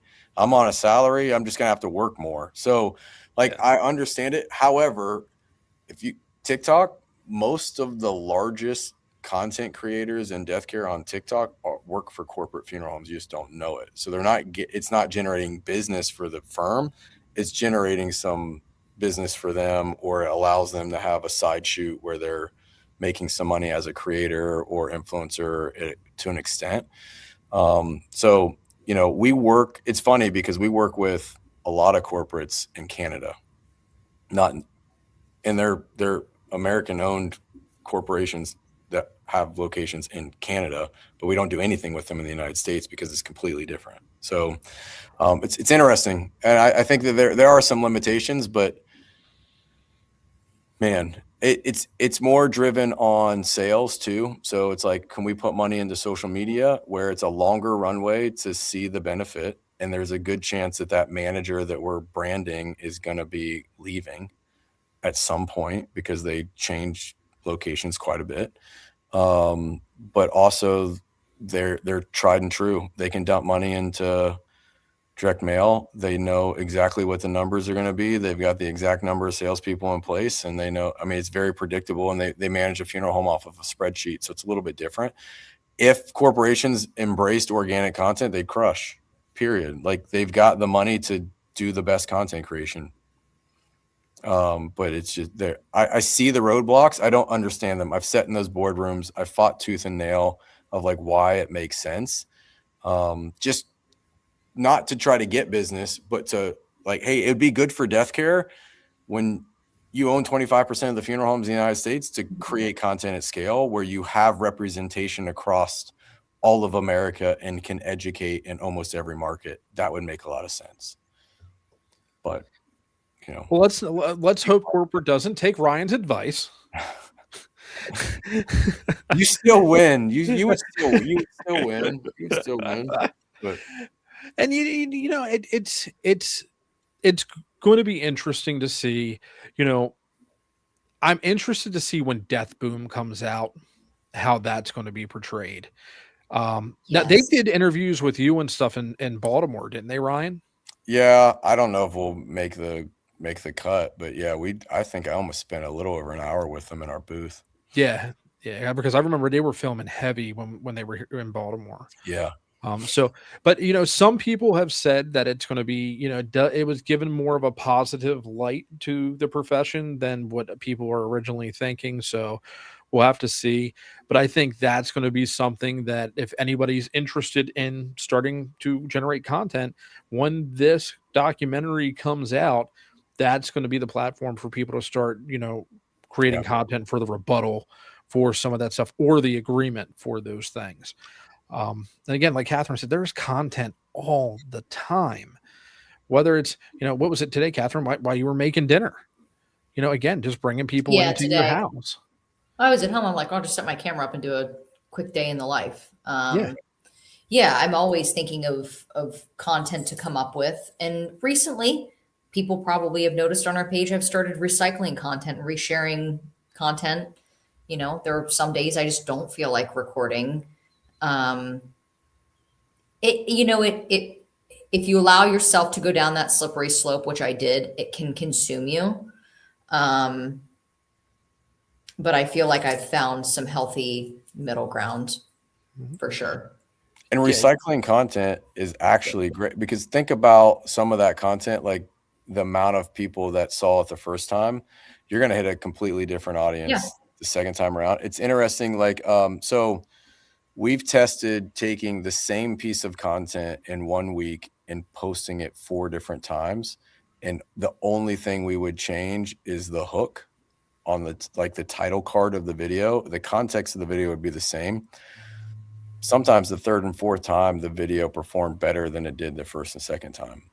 And it's just the algorithm's crazy, and it's a game that you never figure out. You figure out nuances and tactics around it and different things like that. But that's why the algorithm's so beautiful, is like in that day, it's going to get that piece of content in front of the right consumer organically if you're creating properly and you're answering the right questions. And so I think it's insanely valuable when a funeral director does a day in the life video. I think it's really hard. It's not as easy as people think to record, and you're setting a camera up. Like, it gives me appreciation for Bear Grylls when I used to watch, his survival videos, and he'd have to like cross the chasm and put a camera down and crawl back and then crawl back again so the camera could see it. Like, that's what you're doing when you're creating the day in the life. Like, you're setting a camera up inside, going back outside, walking inside. Like, you're editing out so much crap. Like, there should be more of an appreciation for somebody that does a day in the life, because that 90 seconds was really about 6 hours worth of content.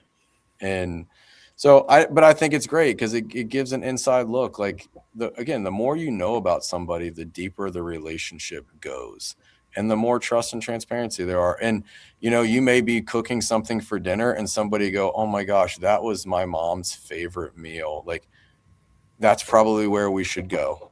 And like, it can be something that like little, that simple, where there's a connection, and that's the funeral home I want my family to use. But it will never be a Helen Keller quote, I can promise you. I'll always buy from the company where I've connected with someone and I feel like I know them on a personal level and have a relationship with them. And if it means spending a little bit more money, I'm going to do it. Yeah, absolutely. 100%. So we're 7 minutes after 9 here. So what do you, Ryan, like what is the best way? I put the company website down here for you. Do you want to put out like an email or anything if people wanted to reach out to you, or is the website the best way for folks to get things started? Website's the best way. DM, social media. Any platform, Disrupt's there. I'm there. If you're in death care and you can't find us, then there's something wrong with you, not me. We're everywhere. So, and I appreciate it. Look, it is a joy for me to be partnered with funeral homes and funeral directors like the two of you. I've had the pleasure and the blessing in this profession to work with thousands of funeral homes over the last 15 years. And when I say, like, you guys have ran the play, you've ran the play. Every funeral home has the same opportunity to have the same success that you do. And there isn't anything magical about the two of you other than the fact that you've gotten comfortable. You've done it enough that you've got comfortable. You've let down guards. You've let down walls. Katharine, I remember the very first 5 videos we recorded. We recorded them multiple times before we put them out. Yeah. There was questions about belts. There was questions about lighting. It wasn't like you woke up one day, turned the phone on, and automatically were a superstar. Like, it doesn't work that way. Let's relate it just back to death care. The first body you embalmed probably wasn't your best embalming. And you probably were nervous and you were scared and you probably had somebody check it and you probably had somebody watching you do it and coach you through it. Like, that's exactly the way that we partner with a funeral home. You guys are at the point now where you don't record a lot of content with our team because you've gotten so comfortable just turning the camera on. But when you first started, every piece of content was recorded with our team, and it was casual conversation and it was Q&A and it was just very simple, very easy. But it started to build that repetitiveness. And like, I think that's the game. Like, there is a secret sauce once you get comfortable of how you can manipulate content to get more views, how you can move the consumer through a funnel. Yes, there's strategy and tactic around that. There's strategy on what to record, but there's no strategy on how to turn a camera on and get comfortable other than turning a camera on and doing it enough that you get comfortable doing it. Like, I didn't get comfortable recording video the day I was born and the day the cell phone came out. Like, the amount of content I go back and watch and I'm like, oh my gosh, like, what in the world were you thinking? I had the benefit of nobody else was doing it, so there was zero expectations. Right. I will say that about your community. The community does not expect their local funeral home to create video content and answer questions. So there is not this magnifying glass or over top of your content where people are critiquing what's in the background and, oh my gosh, she's got a hair out of place, and man, his forehead's really shiny, he probably should change that lighting, or man, that guy's hat covers his eyes and I don't trust him. Because like, people just, there's not an expectation for a funeral home to create content. So when you do, you're completely already winning by just being transparent. People are less critical than what you think because you're talking about things they know nothing about, but they're uber curious. We have the single most curious consumer we have ever had. There are 21,000 pieces of content that a consumer digests on a daily basis every time they get online. They don't expect to digest content from a funeral home, but they would love to. And that's proven through the success that hundreds of funeral homes have had, creating content, answering questions, being relatable, being approachable, being transparent, and most of all, being authentic. And like that's the thing I can't stress enough. It would be impossible for me to put a suit on and be very monotone and create a piece of content. It wouldn't be authentic to who I am. It would also, on the flip side, be insanely unauthentic, and I wouldn't be able to get on and create a piece of content where I'm Gary V and I'm cussing and I'm dropping F-bombs and I'm doing all like it wouldn't be authentic to me. I wouldn't be able to do it. It would be so awkward. It would be like I've never recorded content before. The way I record content is authentic to me and how I feel comfortable. And every funeral home will have the same experience when they start creating content. So, I applaud you guys because it is scary. It is scary. Like people don't understand the thought process once you hit record. And if you've never experienced it, sit down with somebody, have them turn a camera on and ask you the most basic, simplest question and watch you fumble over the answer that you've answered in your sleep 1,000 times. There's something about a red light. There's something about knowing that it's documented where we freak out. So the fact that we would ever critique anybody that had the balls to create content and put it online, to me, is crazy because it's not something that everybody can do. But you guys are doing it, and you're serving your community, but you're also serving death care. You are making death care better by what you do day in and day out. Not only the way you serve, but the way that you document how you serve, the way you pull back the curtain on how you serve.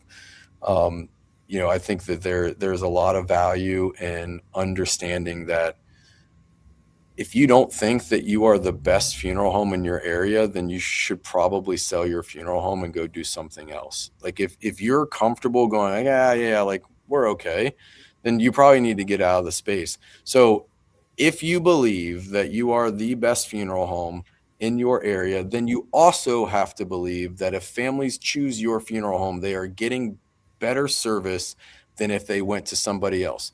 And if you believe that, then you also have to believe that when they leave your funeral home, they have more mending on their heart and more healing than when they choose another funeral home. And if you believe that, then you have a responsibility to educate your community on what you do and a responsibility to serve as many families as you possibly can, because you're helping your community heal better by them choosing your funeral home than somebody else's. So yeah, we don't have competitors, but if you're the best, then you need to serve more families. Absolutely. And now where are you going to be? Do you have any conferences coming up or anything? Or are you just hanging out until October? I'm hanging out till October. I may end up at NFMDA, possibly. My daughter's going to college in August. So like, I'm pretty much just family tap right now. Okay. And so I'm not speaking anywhere.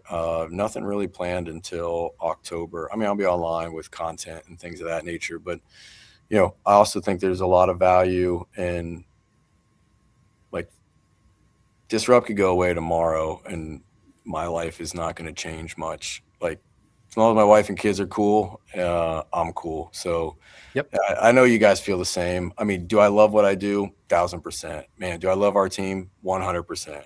I do. I love what I do.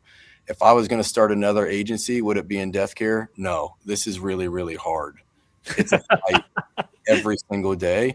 But if it was easy, I probably wouldn't want to do it either. But I love death care. I can't imagine not doing this every single day. I can't imagine.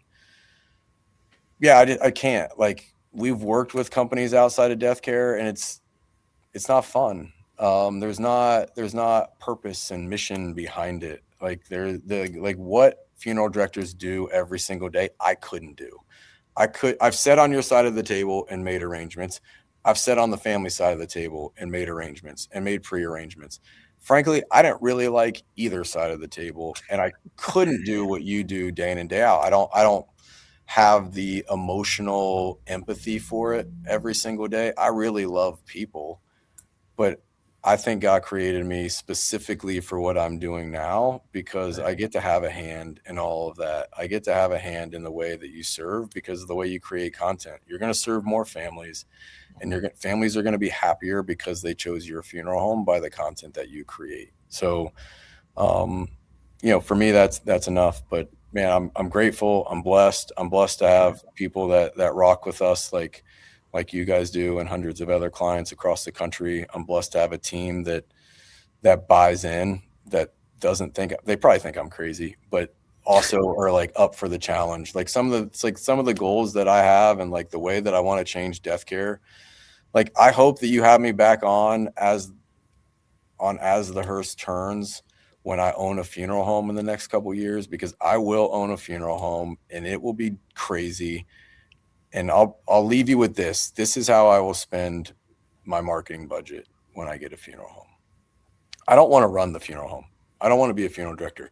I just want to own it so I can do whatever the frick I want to do on the marketing side. 80% of my spend will be on social media, content creation. I'll have my first employee will be a content creator, and then we'll figure out the rest. Because we'll document the process of hiring the right funeral director and embalmer and all that stuff. And then, so that's 80%. I'll spend 10% on community engagement, just somebody that is shaking hands, kissing babies. They're with pastors, they're with hospice care. Like, that is a massively underserved relationship for most funeral homes, is partnering with hospice. Senior living facilities, like that person, that's all they do. They don't meet with families. They don't do anything else but just community build. And then the other 10% will be on just dumb, wild, and crazy marketing ideas. I will graffiti wrap a family car or a hearse or something. I will park the hearse in front of the mayor's house and take a picture of it and post it on social media, just so everybody thinks the mayor dies for attention. I'll probably make a lot of people mad, but that's okay. I'll park the hearse in the Walmart parking lot so thousands of people see it every day when it's not being used. And the first funeral I will do before I serve a single family, I will document a goldfish funeral, and it will be the biggest, craziest, like full page obit. Like, I will spare no expense on a goldfish funeral. Why? The amount of attention that you will get from that will generate 37 other calls over the course of it'll be probably the best marketing tactic ever. I will invite the community. So there's my open house to that funeral. I will, like, memorial DVD. We'll make up the grandest story about that stupid goldfish. Like, it'll be wild and crazy. Kids will be pallbearers. We'll have the fish pod casket that's biodegradable. Like, no stone left unturned for a goldfish funeral. There you go. There's my marketing strategy when I own a funeral home in the next couple of years. So if you're ready to sell a funeral home, I don't want to buy the number one funeral home in town. I want to buy the number 2, 3, 4, 5 funeral home in town, because then now there's only room to go up. Like, let's just go crazy. Tell you, if I wake up in the morning and I see funeral home feeds that I follow on Facebook with obituaries for a goldfish, I'm done. I'm going crazy with it. I'm telling you what, you're going to be like, I'll probably get that goldfish tattooed on my body somewhere. We'll document that. Like, it'll be freaking nuts. But why? Because attention. Like, at the end of the day, what does Disrupt do? We make funeral homes impossible to ignore. Period. Yeah. That's it. Like, we don't really do anything else. We make funeral homes impossible to ignore. Everything else is just tactical. And whoever gets the most attention wins. And if you don't believe me, we've elected presidents by the amount of attention that they've gotten. We haven't elected the best candidates every time. It's about attention. You get the most. Once you have the attention, then you got to do the right thing if you want to sustain. But whoever gets the most attention will win. It's the reason that I'll speak at a convention and a funeral home will go, hey, I don't understand. Like, I've been in the community for 70 years. I compete against this funeral home, but they still pre-need money and this happened and they've been all over the headlines, but they're still getting business. That's because nobody read the article. They really didn't even pay attention to the headline. They just remember the name that was in the headline. All attention is good attention if you spin it the right way. So whoever gets the most attention will win. You got to do the right thing once you get the attention to sustain. But if you get, so that's why I would do a goldfish funeral. You didn't ask me what I would do if I owned a funeral home, but that's what I would do. And then I would fix the arrangement process because I got some ideas there. But like, I don't know. So I'm just blessed to be able to do this. I'm blessed to have friends like you guys. I'll say friends because we are friends. Like, we probably talk more life than we talk business. I care about your families. I care about your kids. I love when you go to the beach and you show it. I love when you go to Universal and you show it. Like, I think that is important. I think that the way death care wins is humanization. Yeah. That's why content makes sense. You're not robots. You grieve, you cry. It's sad. Every day sucks because you have to bury somebody, you have to cremate somebody, somebody's experiencing something that's a loss. Like, part of your day is always going to suck, but there's value in the suck because it's like what you're doing is healing. Yeah. What you're doing has meaning. You're not clocking in and clocking out. Like, those families never leave you. I bet you both could rattle off the very first family that you ever served. Like, you could say a name and you're going to remember that funeral. You're going to remember the conversation you had in the arrangement. You're going to remember the removal. You're going to remember the tears. You're going to, like, it. For anyone to say that, like, death care is just, it's a job is so freaking whack. But at the end of the day, you still have to make money.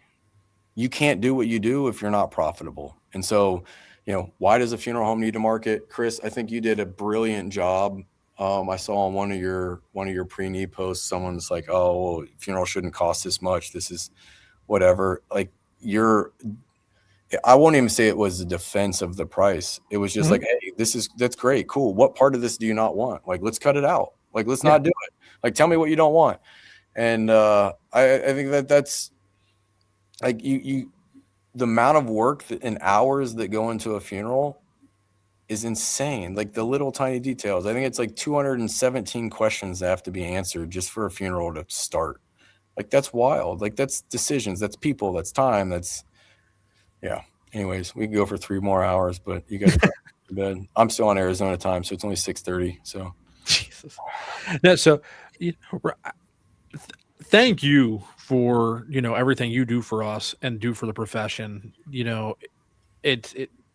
You've really trailblazed a different way and a different approach that for those of us that have truly embraced it, we would not be where we're at had it not been for you and your team. Appreciate that. Absolutely. Thank you. And, I'm excited to see where the relationship continues to go. And hopefully, some of the folks that hear, that follow us will reach out and at least have the conversation. I mean, you're not losing anything, folks, by reaching out and having a conversation. You can only gain some free imparted knowledge from, meeting with you. Yeah.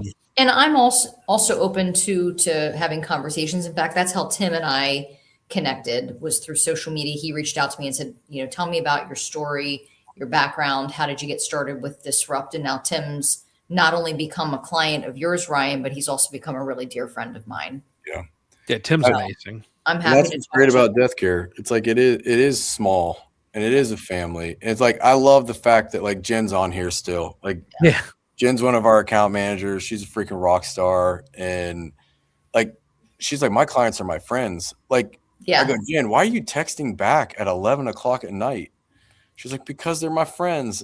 And it's like, I love that. Like, I think that's like, I don't know if every other profession is like that with the relationships that they have, but it's like, it hurts when we have a client leave or it doesn't work out, or a funeral home changes ownership and we lose that client. Like that's painful. Like those are our friends. Like we genuinely care about the success of a business. Like I lay awake at night going like, how do we help our clients get more attention so they can serve more families without spending more money?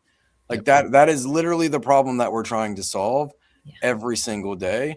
And man, social is the most cost-effective way at scale to build relationship with families. And yeah, I don't know. You guys have proven it. Like, I don't think that you're spending hundreds of thousands of dollars on marketing. I think you're dominantly doing social and a few other things, and you're seeing success from it. So yeah. We'll run another lead campaign once I get licensed. Let's go. That's great. I'm proud of you for getting licensed. I think that it's awesome. Let's not get ahead of ourselves here. Keith, if you're watching, I did contact Exam FX today and we got it all squared away. So I will start studying here probably next week. I love it. You got this. Kudos to you guys for trailblazing. I mean, it's 9:30 at night. This is still serving. You're serving the profession at this point. Not even as much your community right now. Like that's dedication. That's sacrificial. It's all the things, man. Like, and cool. Chris and I are meeting at the gym tomorrow at 6:30 in the morning because I got this wild idea for a video. See, content. Still get your workout in, but you still document. Yep, we're gonna get it edited and posted at 9 p.m. on Monday nights because we've studied the numbers, we studied the dashboard and the analytics, and we have learned when a good time to post content is. And this is one of those videos that will perform well and show people that we're just a bunch of goofballs. You know exactly how long that video needs to be, and you know exactly how many characters need to be in the text when you post it at 9 a.m. or 9 p.m. And there's a science to that part of it. It's not just hope. Hope's a really bad strategy. So if your strategy is like, I hope that family calls us because they called us 15 years ago, that's a bad move. Hope in one hand, do something in the other, and see which one fills up faster, folks. You got that right.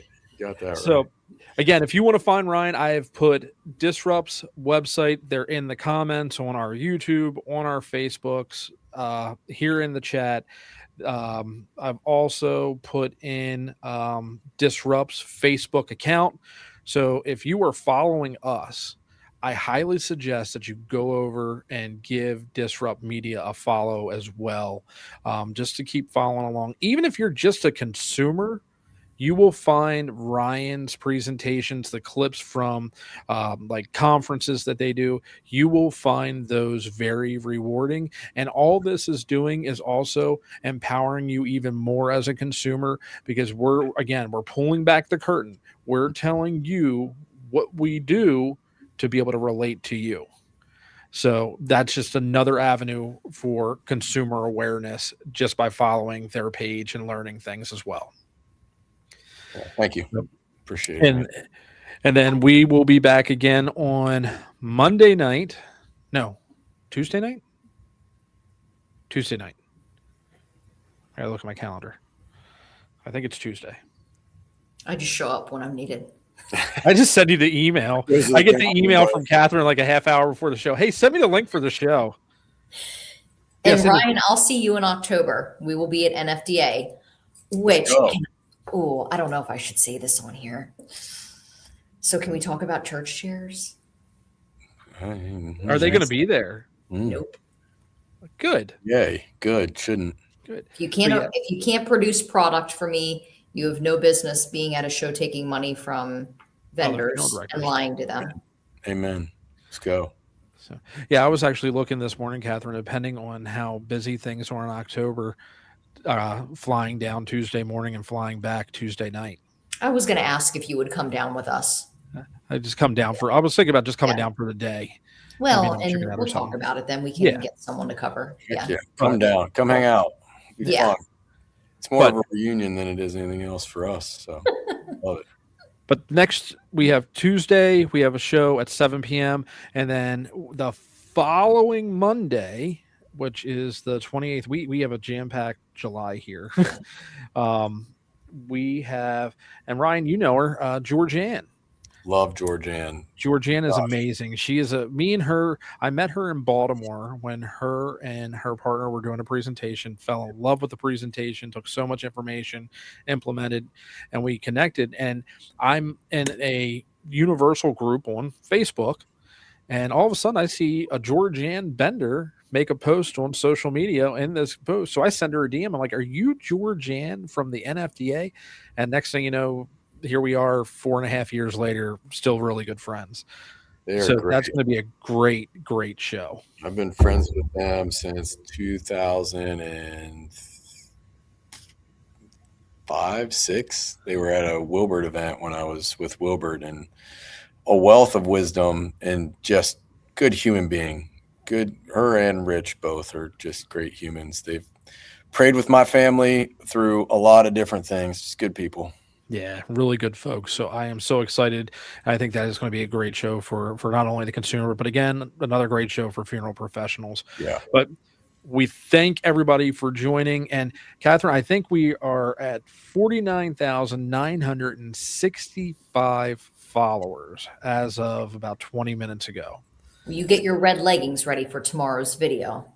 I was going to do red leggings and Nair for short shorts, some jean shorts. I was even going to bedazzle them for Ryan. Let's go. Come on now. I got bedazzles on my shorts. I don't know if I can't get them up high enough to throw out a hip. But we thank everybody for joining us. We thank you guys for following along, and we'll see you guys on the next live. And keep an eye out for Monday night. I don't think you're going to be disappointed. Nope. See ya.